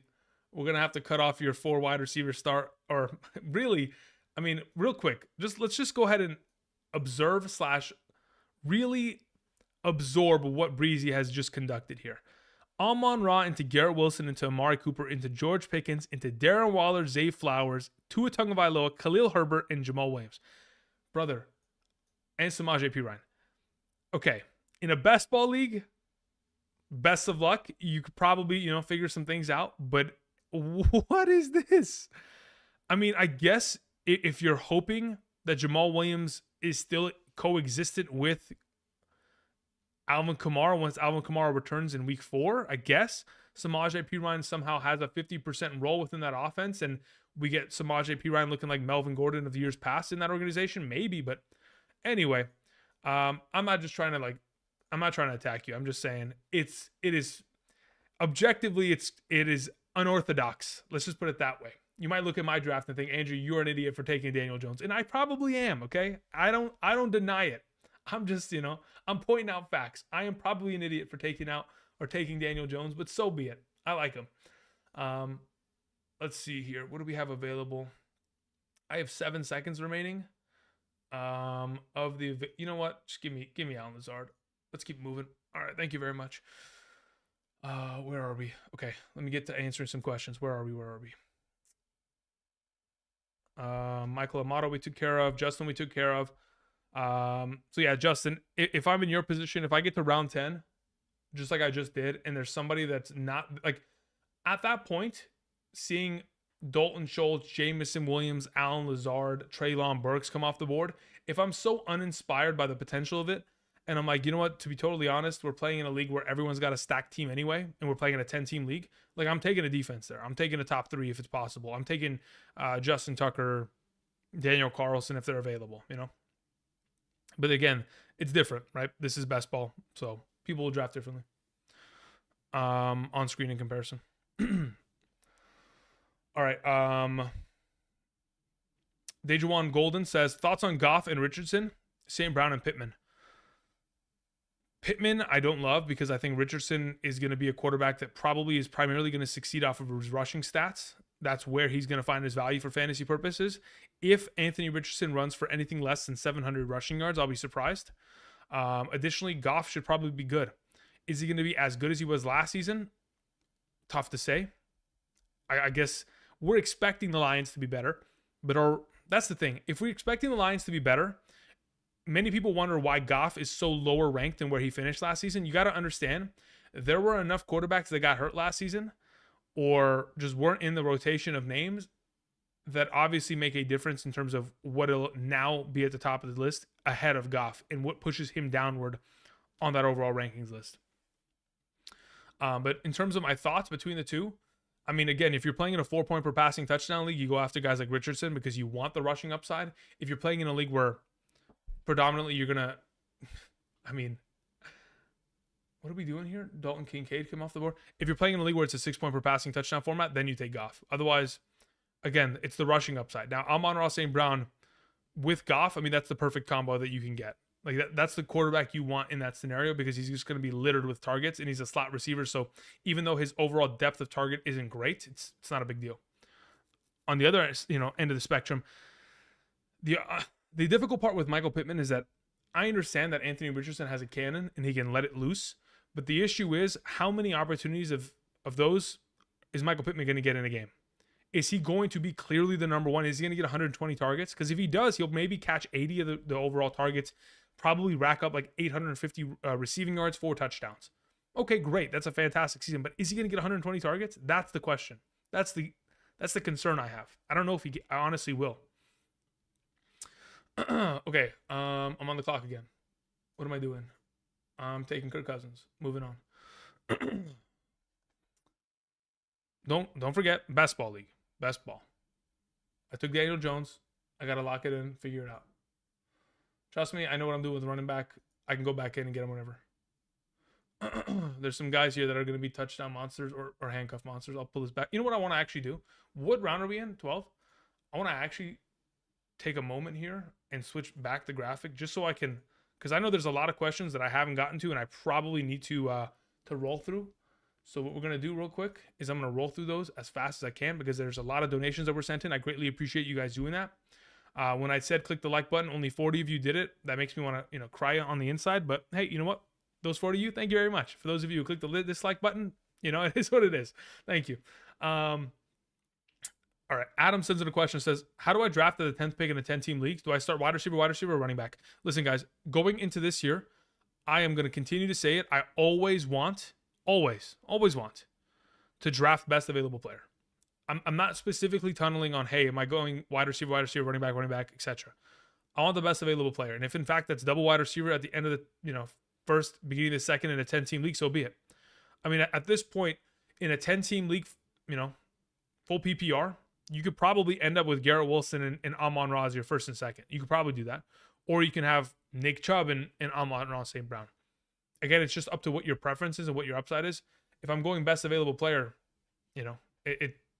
it'll lean one way rather than the other, but it really is going to be a matter of preference, especially because you're playing in a 10-team league.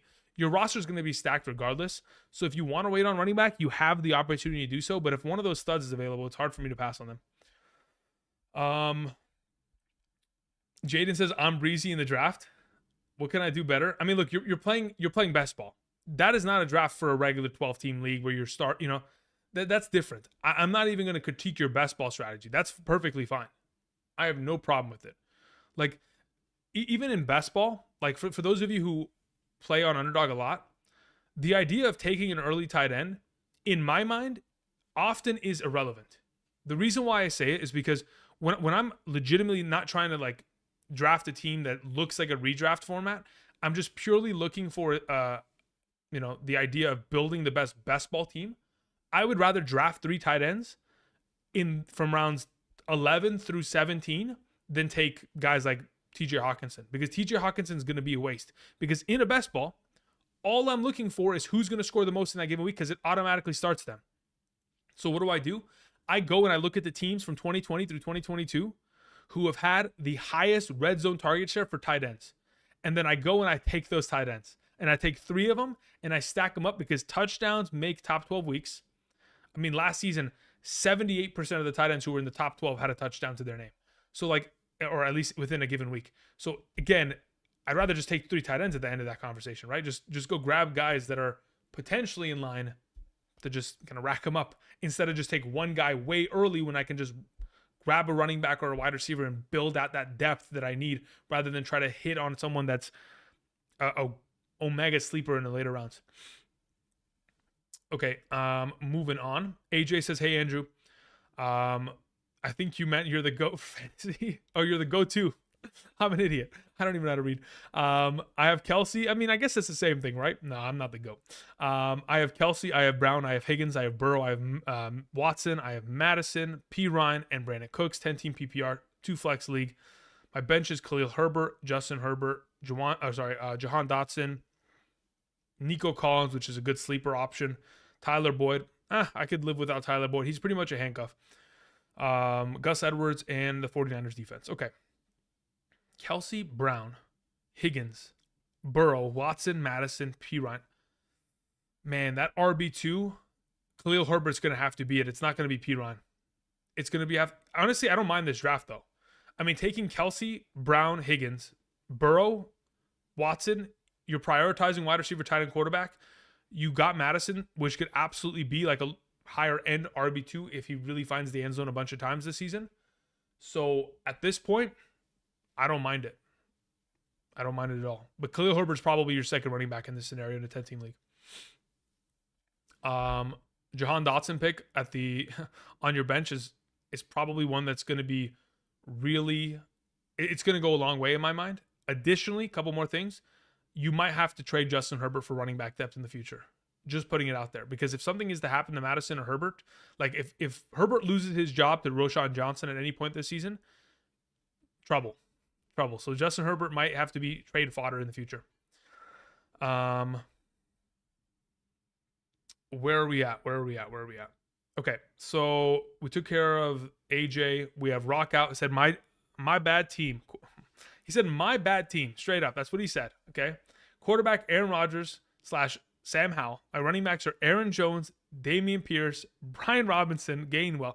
My wide receivers are JJ, Devonta Smith, Keenan Allen, Mike Evans, JSN, Zay Jones, Tank Dell, and Komet is tight end. Is this a 17, 18 team league, 16 team league? What is going on here? You take JJ in the first. You take Devonta Smith and Aaron Jones on the 3-4 turn.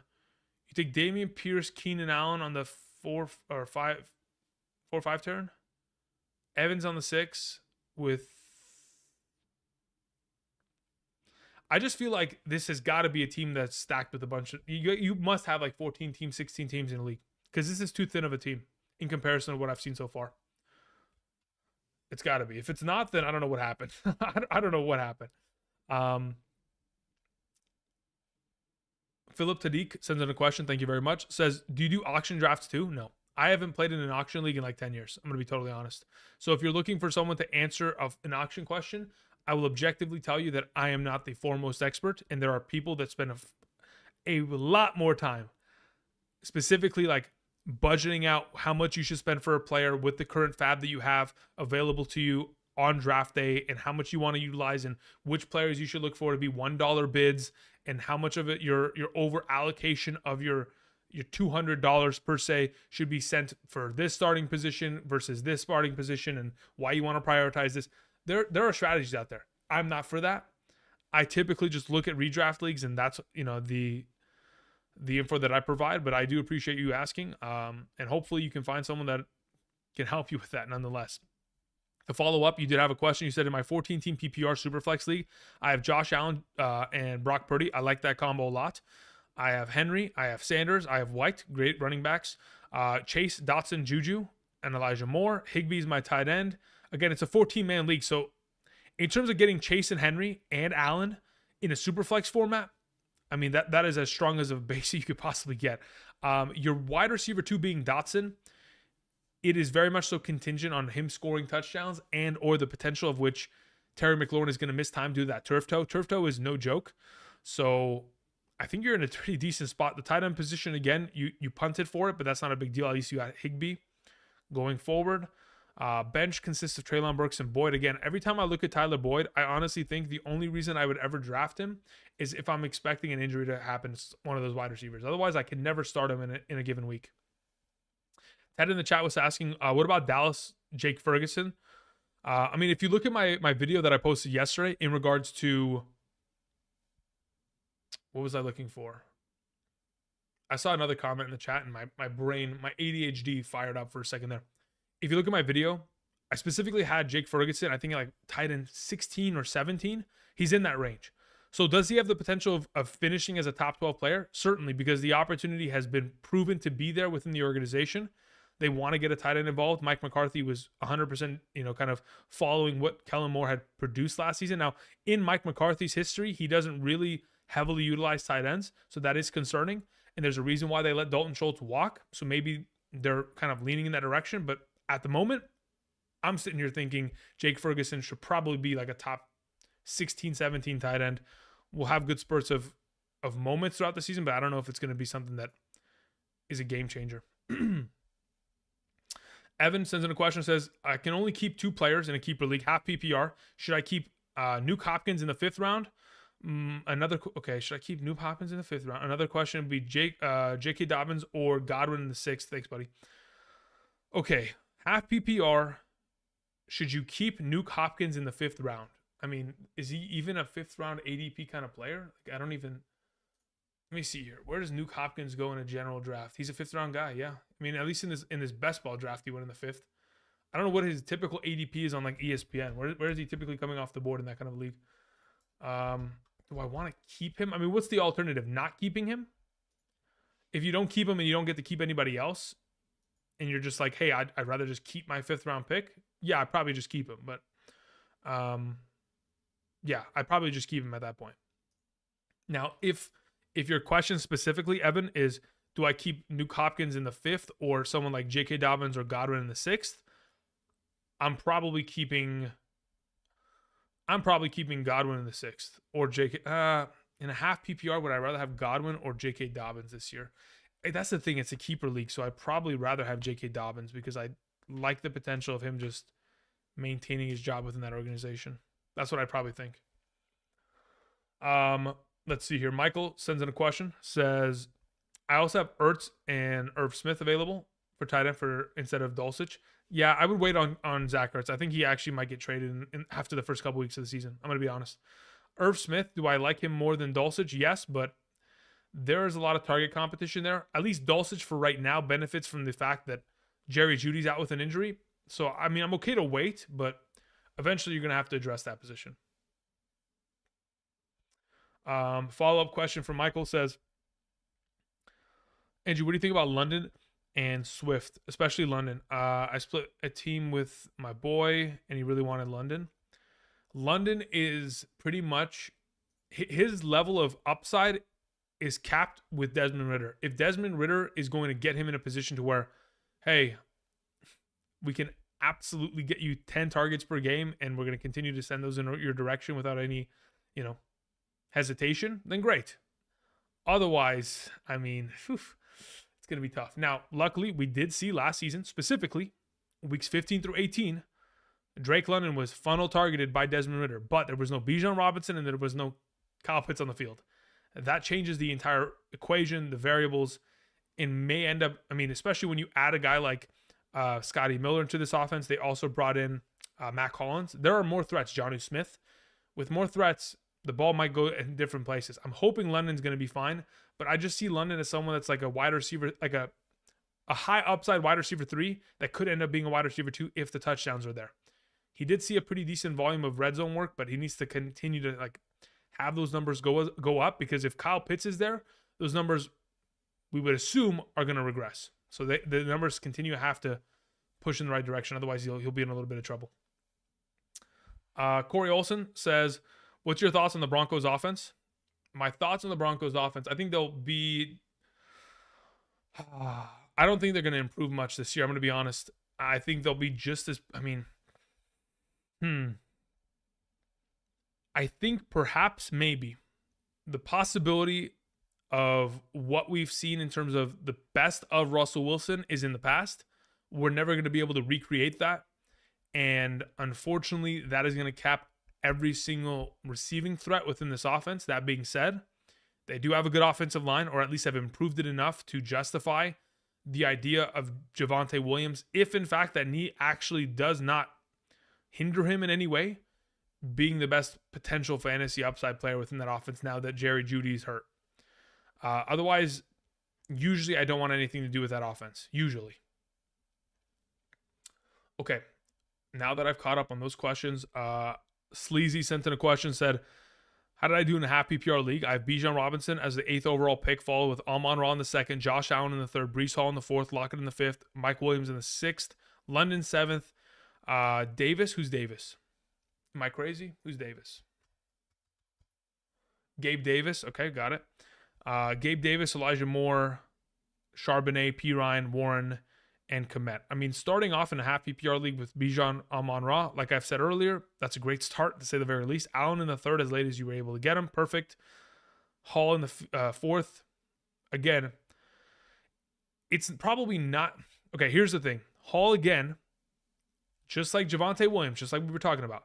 The issue with Hall and Javonte Williams, similar to the way that we have seen with J.K. Dobbins, Saquon Barkley, and Dalvin Cook. When you come off an ACL, the question is purely going to be, can you stay healthy for the full year? Or are you going to miss time with a calf injury, an ankle injury, a quad injury, a hamstring injury? Because typically, the potential of that existing is relatively high, and we've seen that over the years. If Hall can stay healthy for the full year and nothing is going to, prevent him from playing this full season, besides, obviously Dalvin Cook on his own team, I think as a 4th round pick is justified. Lockett and Mike Williams, 5th, 6th are great for wide receiver 2 and 3. London in the 7th, that's kind of a steal at that point. The fact that you didn't get much more running back depth outside of Hall and Bijan is scary, because I know you have Charbonnet, Warren, and P. Ryan, but Warren, P. Ryan, and Charbonnet are all handcuffs to an extent until otherwise noted. Okay, so that's just, why are we spamming? Please don't spam in the chat. Otherwise, I'm going to have, I think I might have to, let me see here. Where are we at? Let's put it on that. Yeah, just so we can't spam questions. Andrew, are we doing another draft? Yeah, let's do one right now. Let's hop in and run right now. Create private draft. $3 buy-in. Again, a reminder for those of you who want to participate with us, we're going to be drafting again right now via Underdog Fantasy. You can click on the link that I just posted in the chat. It'll take you over to Underdog Fantasy. If you guys have not participated in Underdog Fantasy drafts, best ball leagues, etc., you can go ahead and do so today using code Andrew. Not only, I mean, I've mentioned this every day for over the course of this entire month. You use the code.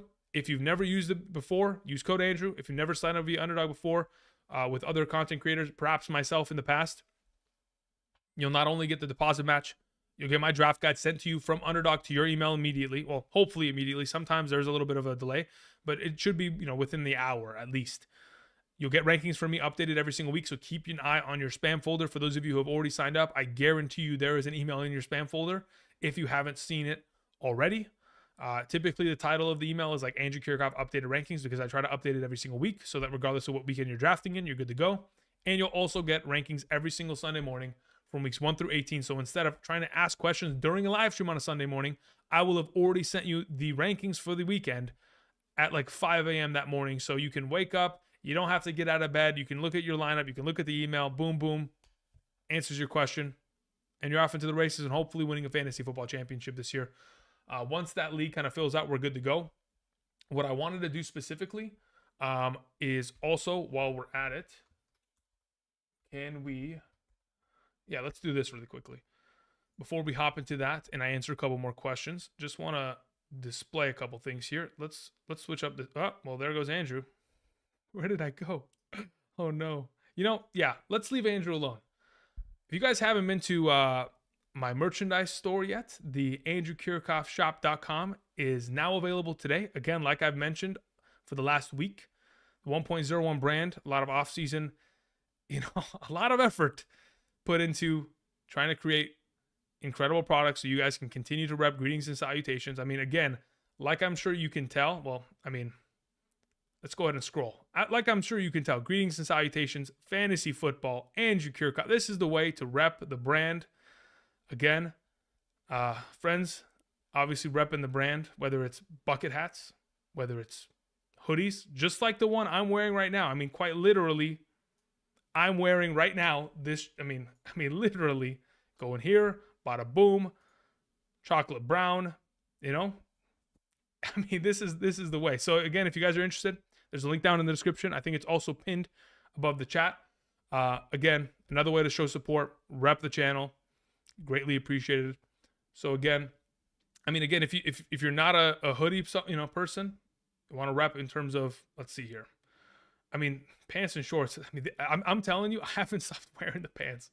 But where are the hats? Let's see here. Sweatshirts? Nope. Hoodies, limited edition. No. Do we not have hats here? Why are the hats not here?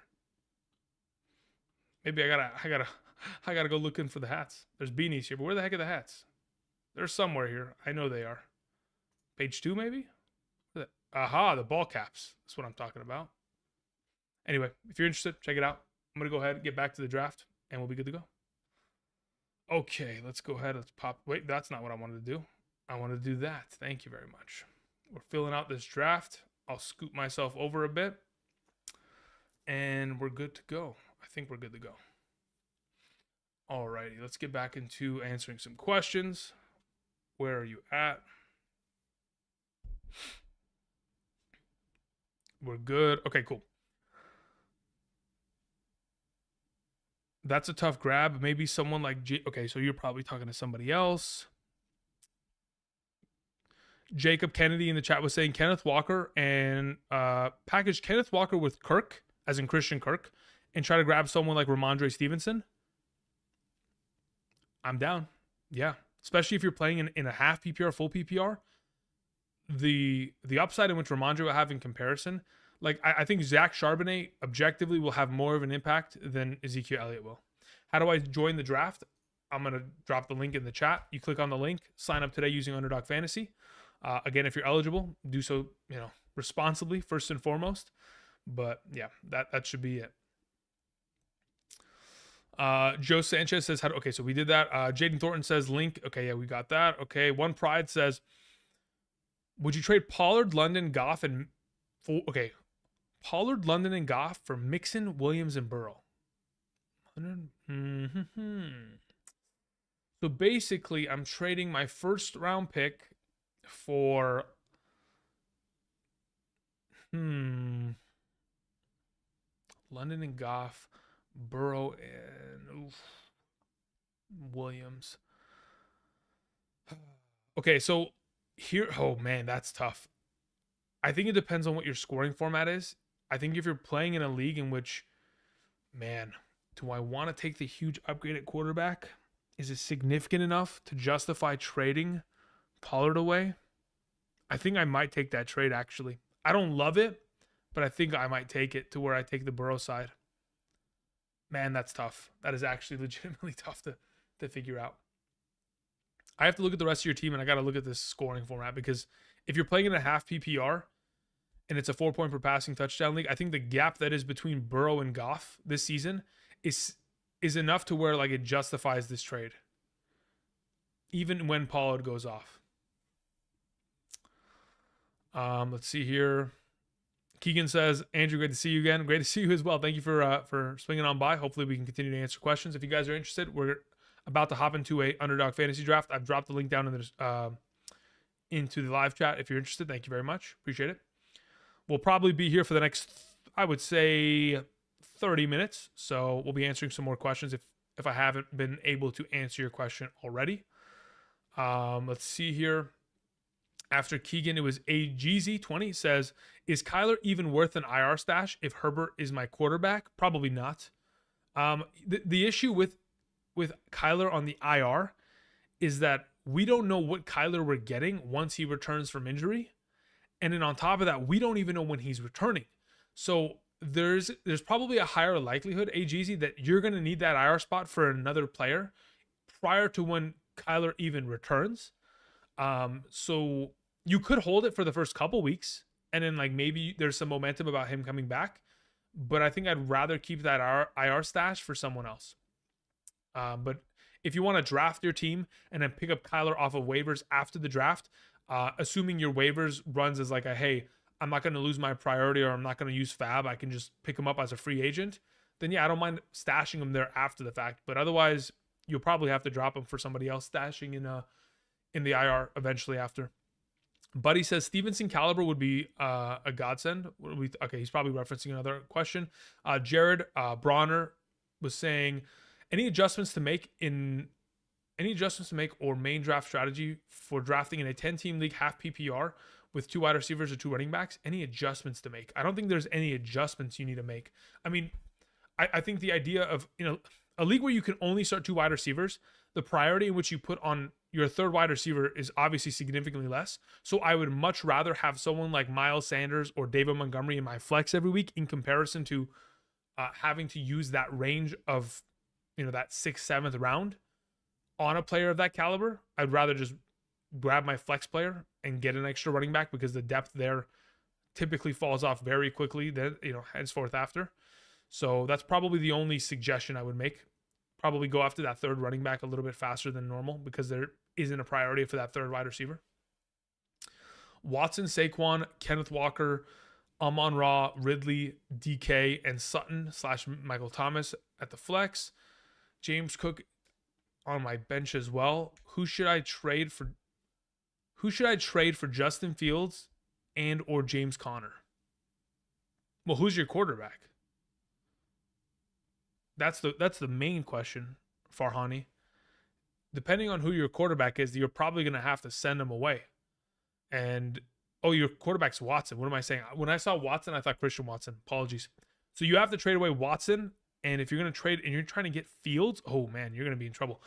If you're trying to get Fields and James Conner, I mean, my suggestion would be to try to throw Watson and Kenneth Walker and pray and hope that they say yes.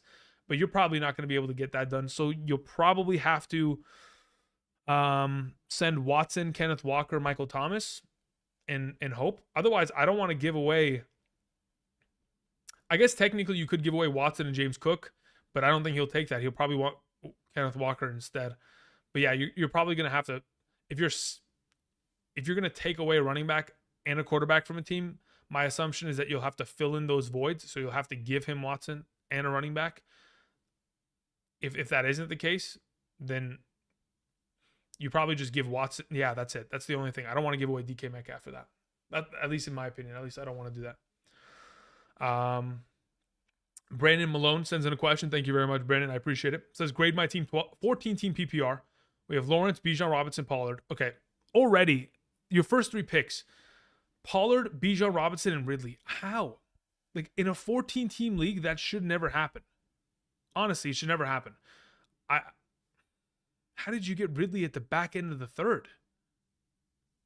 In a 14 league PPR of all leagues? Hey, congratulations. Those first 3 picks are incredible.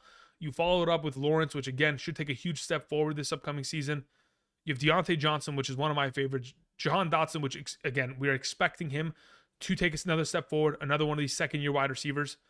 So ultimately, Gabe Davis, doesn't matter how he does. If he gets better this year, fantastic. If he's less inconsistent, great. Sky Moore is a little bit of a shot in the dark. That's perfectly fine. Sutton could be relevant. You have Goddard as well, which is another one of these top tier tight ends. Or top tier as in at least they're relevant. They're going to be able to put up like 8 to 9 points in a week in a PPR. Obviously, it'll be more in comparison to a half PPR. But I'm just referencing half PPR numbers. You have Elijah Mitchell, you have Warren, so you have a couple backups in case of injuries. You have the Jaguars defense and Graham Gano. Graham Gano's fine. Jaguars defense, I'm not fully bought in on it. I know they played very well late last season in terms of fantasy purposes. Ended up helping me win a couple championships, in fact. But ultimately, your pillars for your team are really strong with Bijan, Pollard, Ridley, Deontay, Goddard, and Lawrence. And in a 14-team league, I mean, that is, whew. There were some teams earlier today that were 10-team leagues that weren't as stacked as that. I'll be totally honest. Miracle Robinson said, did you see mine? Let's see what you have, Miracle. Miracle Robinson says, head-to-head PPR league. I have Joe Burrow, Christian McCaffrey, J.K. Dobbins, Stephon Diggs, Amon-Ra St. Brown. How do we have Christian McCaffrey, Stephon Diggs, and Amon-Ra St. Brown? How? What are we doing? 8 teams? Right? It has to be. There's no other way. There's literally no other way. Unless people are just hard tunneling on receivers and you're able to get Christian McCaffrey in the middle of the second. And then, I don't know. I actually don't get it. But hey, congratulations. Awesome team. McCaffrey, Diggs, Amon-Ra as a start. And you get a top tier quarterback, top 5 specifically with Burrow. J.K. Dobbins is a solid RB2. Amari Cooper is a solid wide receiver 3. Pat Fryermuth's perfectly fine as a tight end. I have no complaints with that team at all. No complaints. That really is actually a strong team, Michael. Or Miracle, sorry. I called him Michael. Wait, I was on the clock? I didn't know. Oh, I took Kelsey? I wasn't even paying attention. Oh, man. I didn't even... Guys, it is what it is. Listen, technically, like I've mentioned before, and I'll make this point again at this moment so that I can throw up the draft board. The idea of taking Kelsey at 1.06 is justified. Even though I didn't make the selection and the auto draft did, let me give you the context. Over the course of the last 3 seasons, the averages in a half PPR scoring format, which Underdog Fantasy plays under a half PPR umbrella, in a half PPR scoring format over the course of the last 3 seasons, based on averages, the RB4 and the wide receiver 4 do not score more points than Travis Kelsey does. Or at least they score like 256 or 255 average. While Kelsey, 2 out of the last 3 seasons, 260 plus points. So under the assumption that you get him at 1.06 and the top 3 running backs and top 3 wide receivers are gone, obviously top 4 wide receivers are gone, and no one knows who top 3 running backs are going to be because Bijan Robinson, Eckler are there. Again, it's probably in a position to where I can justify it at 1.06. I wouldn't probably take him this early. I wouldn't. I mean, if anybody has my rankings on Patreon or via the draft guide that I send out and the emails that I send with that, I'm not taking Kelsey at 6. But, we'll try to do our best. And if you end up being in a scenario where you like Kelsey at 6, hopefully I can do it justice to the best of my ability. Let me go ahead and scoot over a little bit here just so you guys can see the full draft board. And then I'll get back to answering questions. And hopefully we'll miss my next selection within this round, huh? Let's hope Andrew kind of stays awake here. Okay, so we took care of that. Moving down. Nick Graham says Richardson or Carr for Superflex. If it's a 4-point, well, okay, here's the thing. I have Richardson ranked ahead of Carr. In a 6-point per passing touchdown league, though, it swaps, right? I have Carr ahead of Richardson. But 4-point per passing touchdown league where the rushing stats are are going to be the biggest difference maker, I'll take Richardson there. Yes, I know I drafted. I mean, listen, when I'm answering questions, I want to give you guys my full-blown attention. For now, we're going to go ahead and we're going to follow up with another selection here. Jonathan Taylor's available, so is Josh Jacobs. Jalen Waddle's available, so is Chris Olave. I don't know why, but why is Jacobs still available? What happened? Let me look at this board. Henry. Yeah, I don't get it. I'll take Jacobs there. I'm happy with that. I mean, again, like I mentioned earlier today, somebody was asking me what are my thoughts on Jacobs. As soon as we see the studs go, which are specifically McCaffrey, Eckler, Bijan, Chubb, Henry, Barkley, and Pollard, there's no one else better than Josh Jacobs. So the fact that he fell to me here, hey, I'll take it. Very happily. Let's see here. Mr. TD says, I rarely like my team when I choose Kelsey. Yeah, I mean, here's the thing.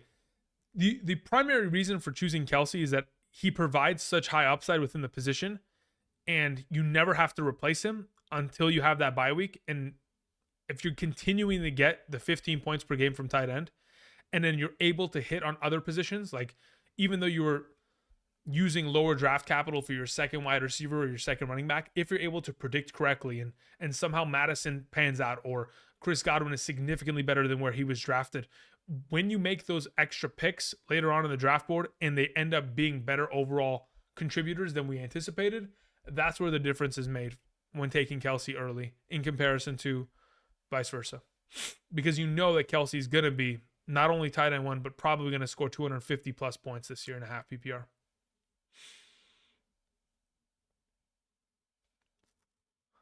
Jacobs goes in the third lately. He's moving up though. He should move up. Why is he taking in the third? I don't get that. It doesn't even make sense to me. What is the? I mean, yeah, I don't get it. Doesn't matter. Listen, in terms of philosophy, I'm sure, just like many of you, I am built on the idea that I want a stud running back who's touching the ball 20 times. Now, is Jacobs going to touch the ball 20 times a game this season? He did it last year. Can he do it again? I mean, I'm hoping that'll be the case, at least 15 times this year. If he gets 20 touches a game for 15 games, let's say he misses one game due to injury and they sit him in week 17. Over the course of the full year, he'll have 300 touches. Last year, he had 390. So just putting it out there, like he is far more capable than a lot of other running backs. They paid him a couple extra mil to come back in. He is still on a 1-year deal. So he's either got to ball out, and then when he does ball out, he'll get an even bigger contract from another team next year, or he's just going to fizzle away. And I think the latter is less likely than the former. Ramondre, Etienne, nope, don't care for those. T. Higgins, Metcalf. Yeah, I'll probably go with the receiver here. Of the bunch, you know what? I actually kind of want to try something. Let's take no. I need a wide receiver. I you know what? For a second there, I forgot that I already had Travis Kelce because I didn't click the draft button. I was like, oh, let me see what's that tight end. Never mind. Disregard it. Whew. Almost had an absolute disaster of a situation there. Okay, let's go back to the draft board. Let me get back to answering questions before this draft comes back to me. Okay, here we are. Do you think Keenan Allen is a good wide receiver too? I think he's a great wide receiver too. I don't think he's just good. I think he's great. Let's see here. What's DK ceiling this year? Wide receiver 11. That's probably where I see his ceiling being. Is that really good? Yes, I think that's fantastic. Especially considering Lockett and JSN are within that offense and the volume of opportunity they gave to tight ends last year. I mean, I think I mentioned this yesterday in my tight ends tier list video specifically. The volume in which Noah Fant got amongst all the tight ends within that Seattle offense is unbelievably low. The overall targets, receptions, receiving yards that Noah Fant put forward was like 40 to 45%.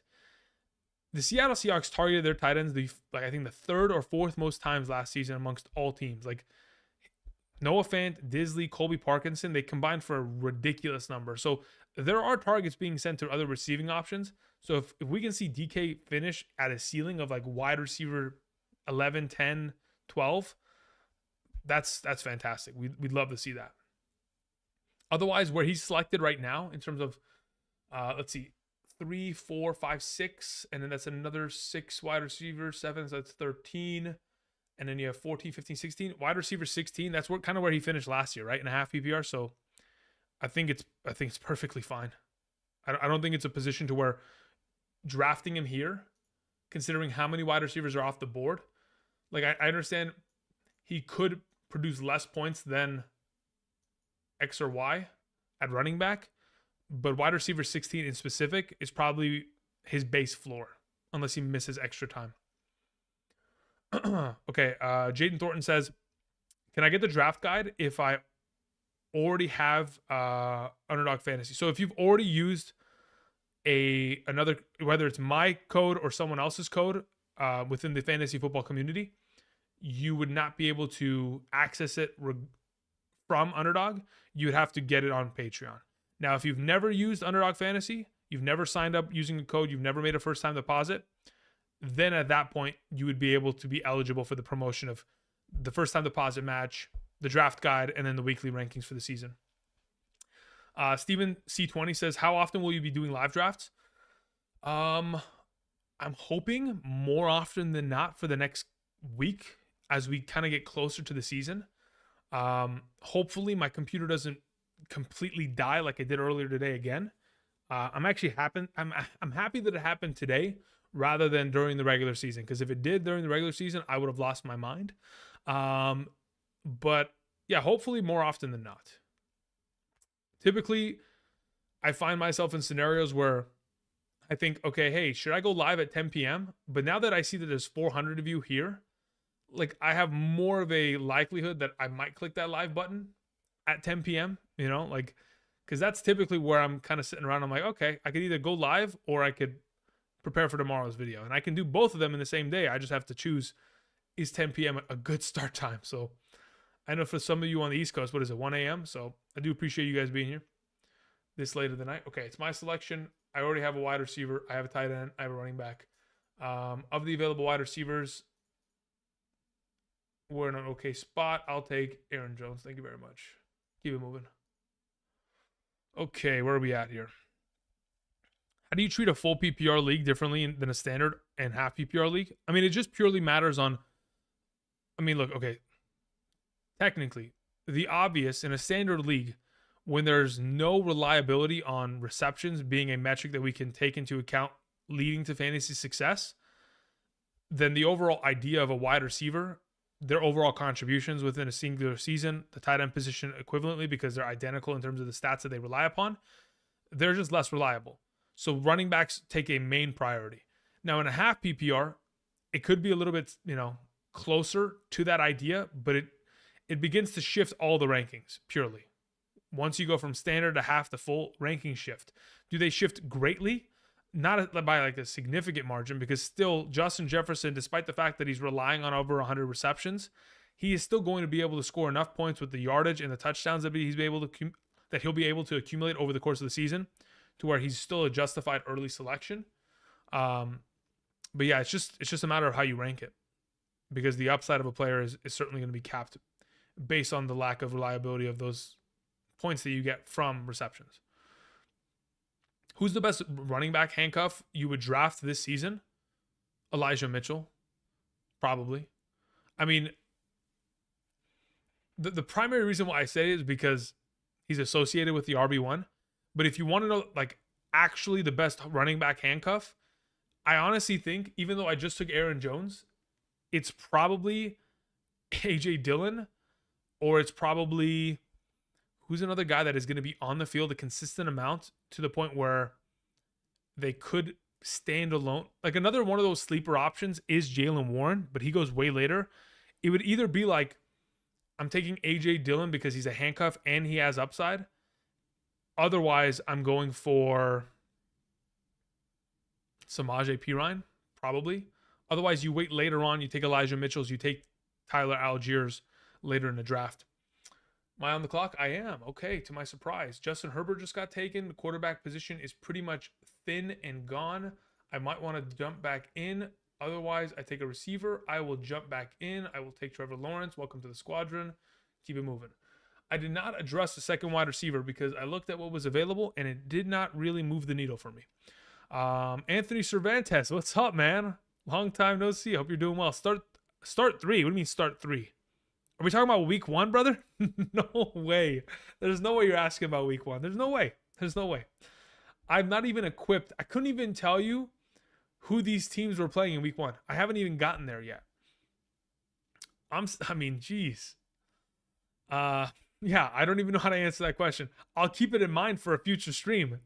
I mean, I'll tell you that, brother.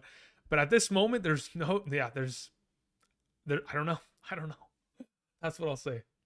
Ashley says, Chigoziem Okonkwo worth P/U over Damian Harris, or Q Johnson or JSN. Okay, someone's got to hold up. Am I crazy?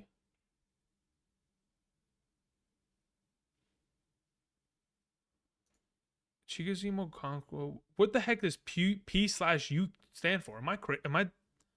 Someone's got to remind me, or at least just inform me, because I need to be taught. Ashley, what worth P/U?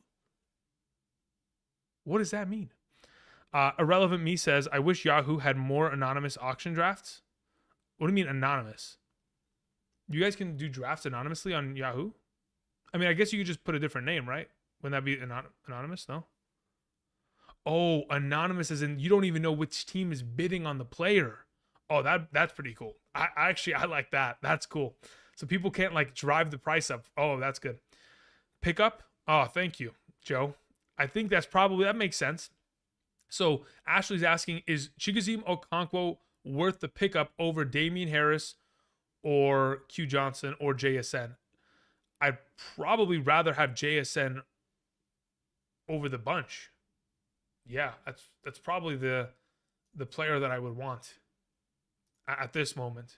I know he'll miss time. Let's see. What is JSN's expected time to miss? Let's see here. What do we got? Expected to miss a what? What are we doing? What are we doing? What are we doing?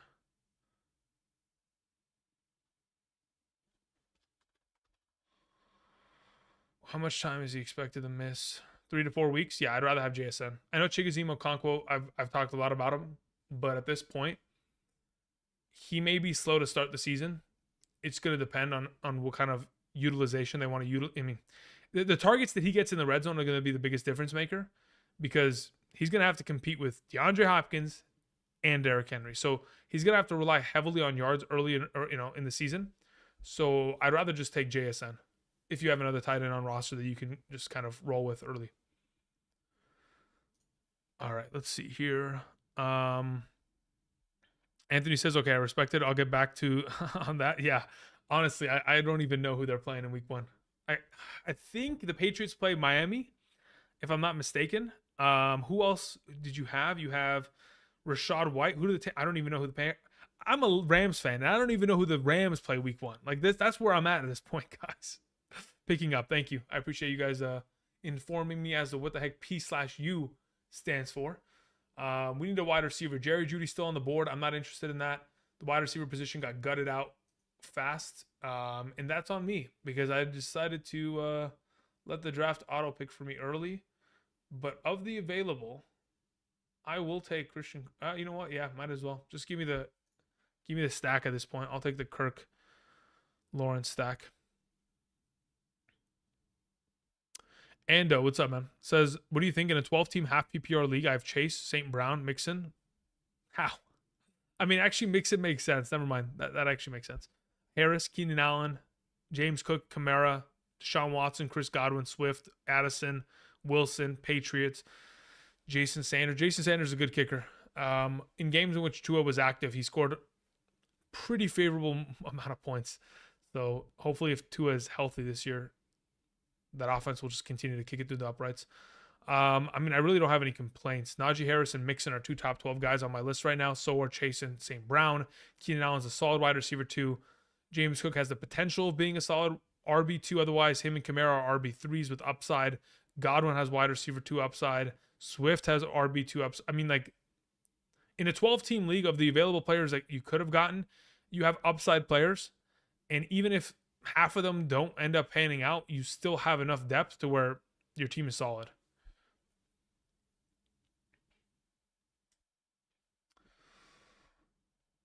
Okay, where are we at here? What's up, Freddie? Hope you're doing well. I'm a Chargers fan too. Yes, I am. And listen, man, anybody who's repping the LA, whether it is the Rams or the Chargers, I'll take them both. I mean, again, they both came in years after each other, but I'll rep them both. I have no problem with that in any sort of capacity. I want to see my LA team succeed. I really do. Patriots play the Eagles. Do they really? Week 1?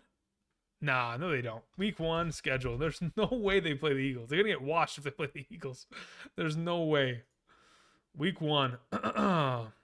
They play the Eagles. Yo, they're gonna get washed. Oh my god. They play the Eagles. Oh, the Chargers are playing the Dolphins. Oh man, that's a good matchup. Oh, it's the afternoon slate too. 125 PST. The Chargers versus Dolphins. I like that game. Woo, that's gonna be fun. Man, if there's any Patriots fans in here, I mean, good luck with the Eagles week 1. That's all I gotta say. Good luck. That's gonna be rough, man. That's gonna be rough.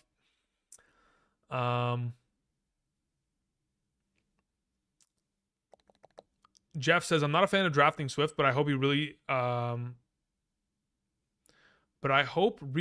he getting used like McCaffrey / Eckler in Philly this year.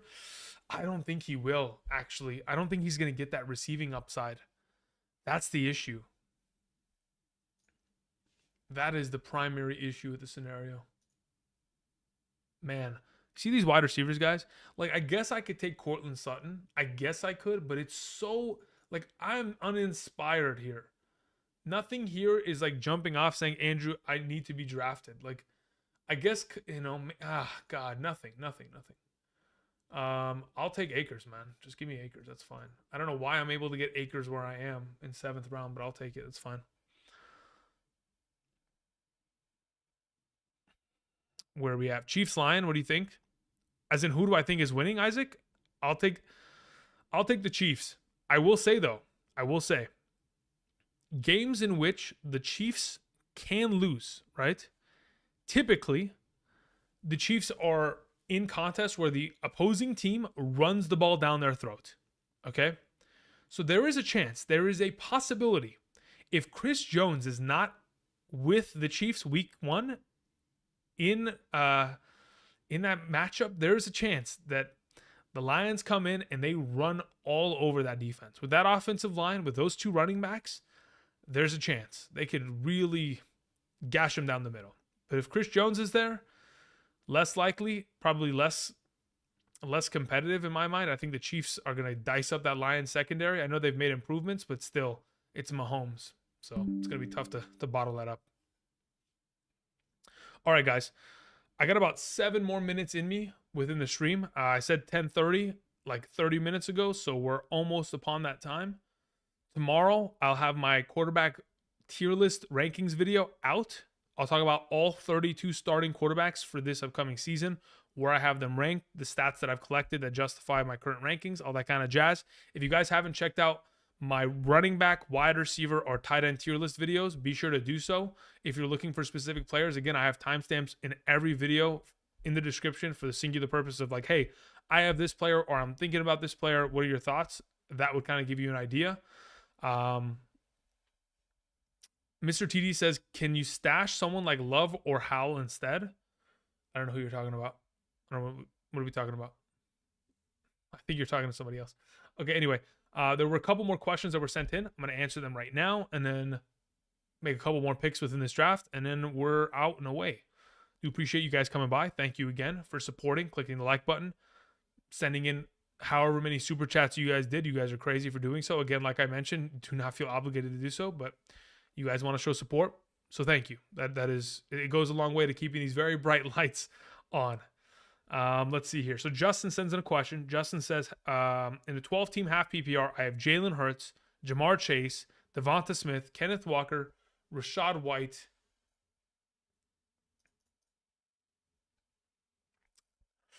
the uninspiring wide receivers of 2023. Oh God, man, it's so. I'm just. I don't feel well when drafting these guys. I don't. I just. Ugh. I'll take Elijah Moore. I'll hope he's good with Watson, but it's tough. It's tough. Okay. Jalen Hurts, Jamar Chase, Devonta Smith, Kenneth Walker, Rashad White, Goddard, London, Addison. I like London and Addison as a duo there. That's nice for some wide receiver depth. Charbonnet, Bateman, Damian Harris. Uh, is that Jacoby Myers? Thoughts? Okay. So the Hurts, Devonta Smith, the skinny Batman combo there. That's nice. I think the running back position is pretty much going to determine your success this year, objectively. I know you didn't spend much draft capital on them in comparison to prioritizing wide receiver and quarterback. And of course, going after Goddard. Having 3 Philadelphia Eagles is sketchy. But then again, if this is a team that this season throws the ball far more in the second half than they did last year, considering they were in quite literally almost every matchup winning by the end of the first half. They were leading and they were running the ball and the clock out in the second half. If they throw the ball more, having 3 Eagles isn't going to hurt. So in this entire grand scheme, when I'm looking at the potential here, yeah, your 2 running backs, Kenneth Walker, Rashad White, whatever Charbonnet does, I know you have him handcuffed. Hopefully it never gets to a position to where what it reminds me of is like, okay, if you guys remember last season, late, like after week 10-ish, Rashad White and Leonard Fournette, both of them were splitting touches to an extent to where you're like, hey, I can justify starting both of them, but neither of them are good because they're siphoning each other's overall value. I'm hoping it never gets to a point like that with Kenneth Walker and Charbonnet, and that one or the other just is clearly the better fantasy option. But yeah, that's going to be the biggest difference maker between your team. I know you have Damian Harris coming off the bench. That is a dart throw to say the least. Okay, I'm back on the clock. What are we doing here? We need running backs, maybe. Rashad Penny. Okay, Jaylen Warren, not bad. Uninspired wide receivers. Okay, yep. I'll take the dice roll here on Rashad. I don't mind that. I'll take the dice roll. See what happens. Michael Amato says, would you rather start consistently? Okay. Who would you rather start consistently to start the season at RB2? Swift, Pacheco. Eagles don't normally check down. It depends on matchups. Like that's where my default's going to go. Like, I don't know what Pacheco and or Swift are going to look like at the beginning of the season. Like, I know how good they can be, but how much utilization are we going to witness from Clyde Edwards-Helaire? Is Jerick McKinnon going to continue to eat up all the receiving work? Once that is established after week 1, we'll have a better understanding of how this backfield, like totem pole and who's really the clear RB1 within the 3. We'll kind of determine that. Same thing goes with the Eagles backfield. Like, who's to say that Swift comes out and is automatically the starter? My assumption is that he's going to be the starter. He'll take first team reps, but it's not to mean that he's going to automatically be the goal line back either. We don't know how this team wants to function. They don't have to give all the touches to him. So who am I starting consistently at the beginning of the season? It depends on matchups. Like, are you playing against a team that is going to get gashed on the ground? I mean, playing against the Patriots isn't an easy matchup on the ground. Playing against the Lions, even though in seasons past it has been, the Lions late last season were stopping everyone on the ground. The only team that really gashed them in the second half of the season was the Carolina Panthers game, but they got boat raced so quickly out of that matchup. They just got blown out. And that was the game that pretty much sealed their fate and unfortunately knocked them out of the playoff run. So, yeah. We'll see. But for now, I would probably lean towards Swift. Just putting it out there. Jayton Thornton says, is my team better? Also, do you like Connor at all? Okay. Jayden, you are breezy, right? So you have Kupp, you have Calvin, you have Mixon, you have Ramondre, you have Justin Herbert, you have James Cook, listen, in comparison to the last team, right? The team that you've built now looks far less like a best ball team and far more like a team that I would play in my, regular season, 17, 18 weeks, 17 championship, and I'm trying to win a, fantasy league with friends, family, etc., that kind of a league. The prior team with, 6 wide receiver selections in the first 7 picks, that was a little crazy to say the least. So yes, I do like this team far more. Thoughts on Quentin Johnston? I have him ranked as what, my number 50 wide receiver on a couple days ago overall video in terms of the wide receiver rankings tier list. I think the upside is potentially there if in fact an injury takes place. But that even being said, one of the more notable things that we witnessed, am I on the clock yet? Okay. One of the more noticeable things that we witnessed this offseason, specifically in preseason, is that Josh Palmer did not play with the second team at all. Josh Palmer is exclusively a first team player, so there is a chance that Josh Palmer may hold more favor within that offense than we anticipate. And if that's going to be the case, there is a potential in which I'll take Lazard. Thank you. There's a potential in which, what am I trying to say? There's a potential in which he doesn't even play early on. I forgot that we were even talking about Quentin Johnston. I looked to the top left. My memory got washed. These lights are so bright, it feels like I'm being interrogated. Moving on. Gino or Anthony? I have Gino ahead of Anthony Richardson. I took Gibbs and Montgomery. You think I can play them RB1, RB2, or play Rashad over Monty? No. I would play both of them week 1 against the Chiefs very happily. That was a good pick, Drew, because unfortunately Jakeem Grant is out for the year for the Browns. Yeah, but do we really think that Jakeem Grant, Eyeshine, was going to play much of a role? Like honestly, do we actually think Jakeem Grant was going to play a role? Jakeem Grant is primarily like a punt returner, special teams player. He will occasionally be utilized in some packages because he's a faster receiver. You go back to the days of him with the Chicago Bears or with the Miami Dolphins. He has been, deep ball receiving threat. I don't think he's really impeding on what Elijah Moore is going to provide to the team. So, yeah, unfortunate that he got injured. Definitely hope he can get back to the league and healthy. But, yeah, I don't think it makes a big difference. All right, let's see here. Jaden Thornton says, Gino will be more consistent than Richardson, has upside. Yeah, no, I understand Richardson has upside, but I think in terms of the fact that Gino also has mobility, Gino last season, I think he had 325 rushing yards or something like that. Let's figure out the number. Hold up. Geno Smith had, and I quote, last season, where is his rushing stats? 68 rushing attempts for 366 rushing yards and a rushing touchdown. When you're able to rush for that many yards, I mean, the fact that he only scored 1 rushing touchdown is actually below average. Let me see here. What do we have? Let's take a gamble. Let's hope he takes the job. If in fact, okay, so when you look at the averages over the course of the last, I would say, decade of fantasy football, quarterbacks who have ran for over 265 rushing yards in a season typically average like 3.7 rushing touchdowns per season. So the fact that he only scored 1 rushing touchdown with 366 rushing yards is relatively surprising. There are chances this year that he could end up stealing a couple more, increases his overall baseline of production. So if in fact Geno was a guy that was like Kirk Cousins, isn't going to get any sort of production outside of the pocket, I would say, okay, yeah, let's take Anthony Richardson over him. But Geno does provide a little bit more of an uptick because of that rushing total, and it certainly helps. And again, amongst all quarterbacks last season, he quite literally had the highest passing completion percentage. 69.8 was the most accurate quarterback, and he hasn't started as a starting quarterback in the league since 2013. Or was it 2014? I don't remember the number. We'll talk about it tomorrow. The video's coming out. I was refreshing my memory as I was doing the script, as I was trying to, put together my PC, who absolutely imploded and bricked itself today. Completely died out on me. Disaster. That video should have been out today, but hey, it is what it is. The show must go on. That's why I'm here, trying to apply as much fantasy knowledge in your direction as possible. Obviously, talking about some of your rosters, putting together some drafts. Let's keep it rolling. Let's just move this down here for a sec.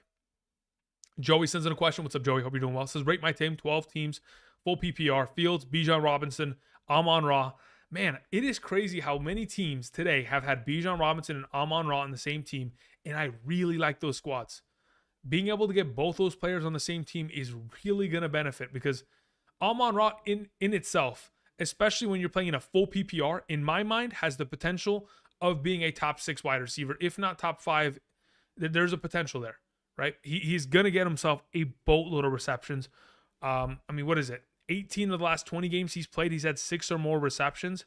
So if, let's say, for example, it's 18 of 20, that's 90%. 90% of 17 games.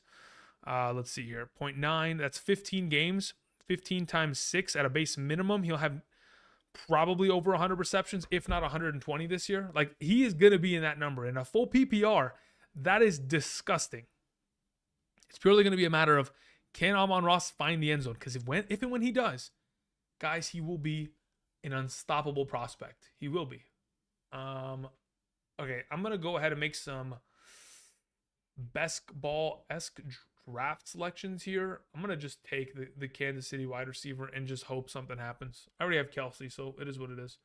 Okay, we're going to transition the screen real quick. We're going to go here. Actually, what I want to do, a couple reminders. Again, first and foremost, thank you guys for showing up today. Thank you for supporting the channel, as you guys always do. Clicking the like button, sending in donations. I'm going to pretty much call it here. Again, if you guys haven't yet already, check out Underdog Fantasy. We were drafting there just right now.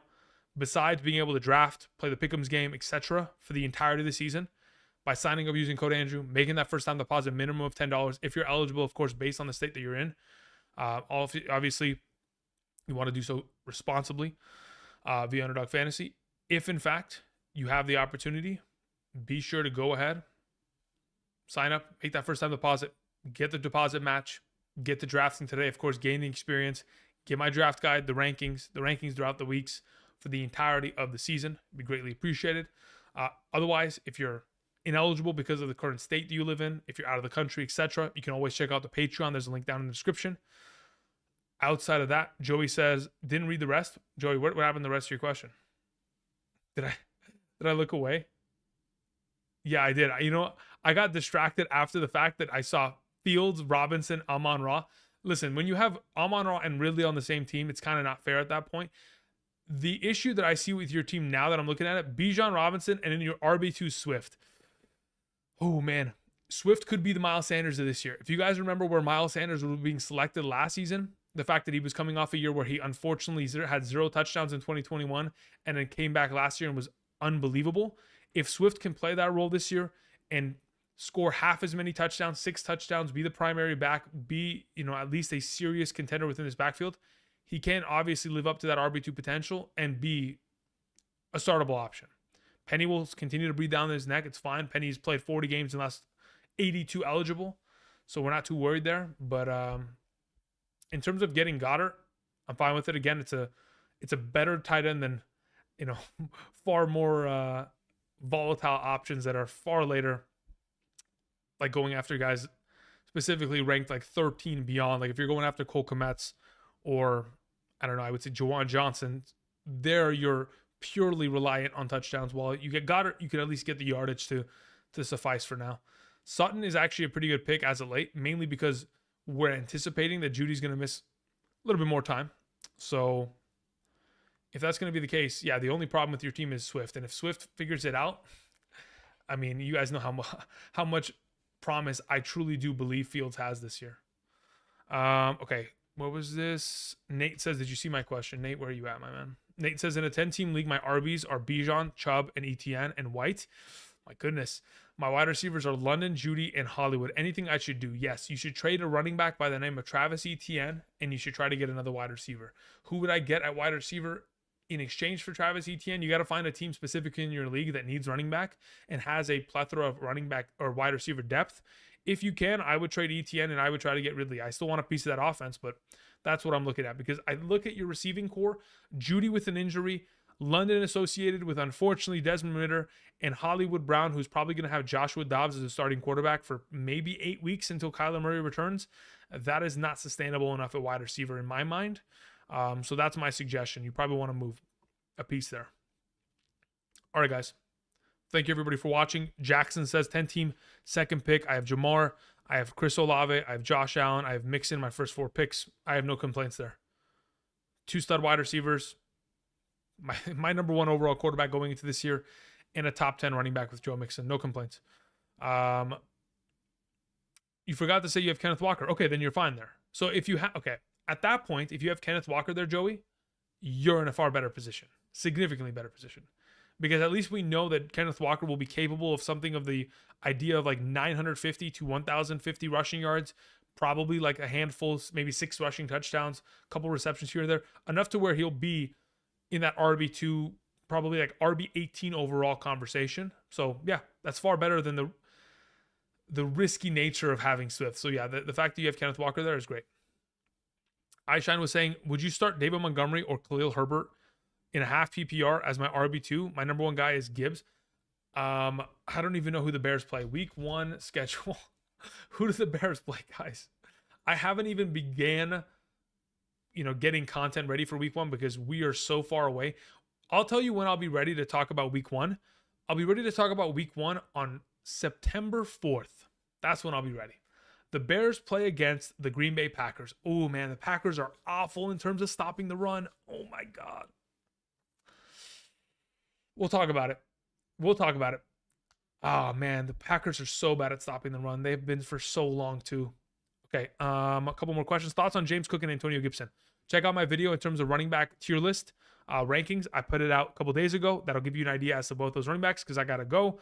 How long are you still going? That's it. I've been here since 8:15. So we've been here for about 2.5 hours. We're going to call it. Hopefully, I'll be back later this week. Hopefully every day. Hopefully. If Andrew can lock it in and commit to a schedule that consists of a live stream every day, I will try my best. I'll be back at least tomorrow in terms of the quarterback video. Final thing I wanted to mention. Final thing. Last thing, and then I'm cueing the music and Andrew's out.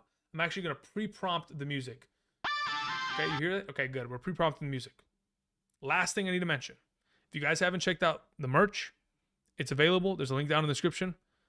Don't feel obligated to purchase it. I'm just saying if it's something that you guys think is cool, I can guarantee you it is high quality and it's comfortable.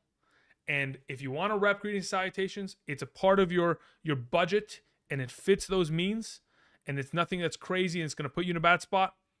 By all means, I'd greatly appreciate the support. There's a link down in the description. Again, this is what I'm talking about. This is what this is just one of the many. The tie-dye hoodies are probably the best, but those are expensive to make. I'll tell you that much. And that's why that's why they cost a bit, because damn, they were expensive to make. Anyway, that's going to cover for me. I'm cueing the music. I appreciate y'all. And until tomorrow, see you guys. Peace.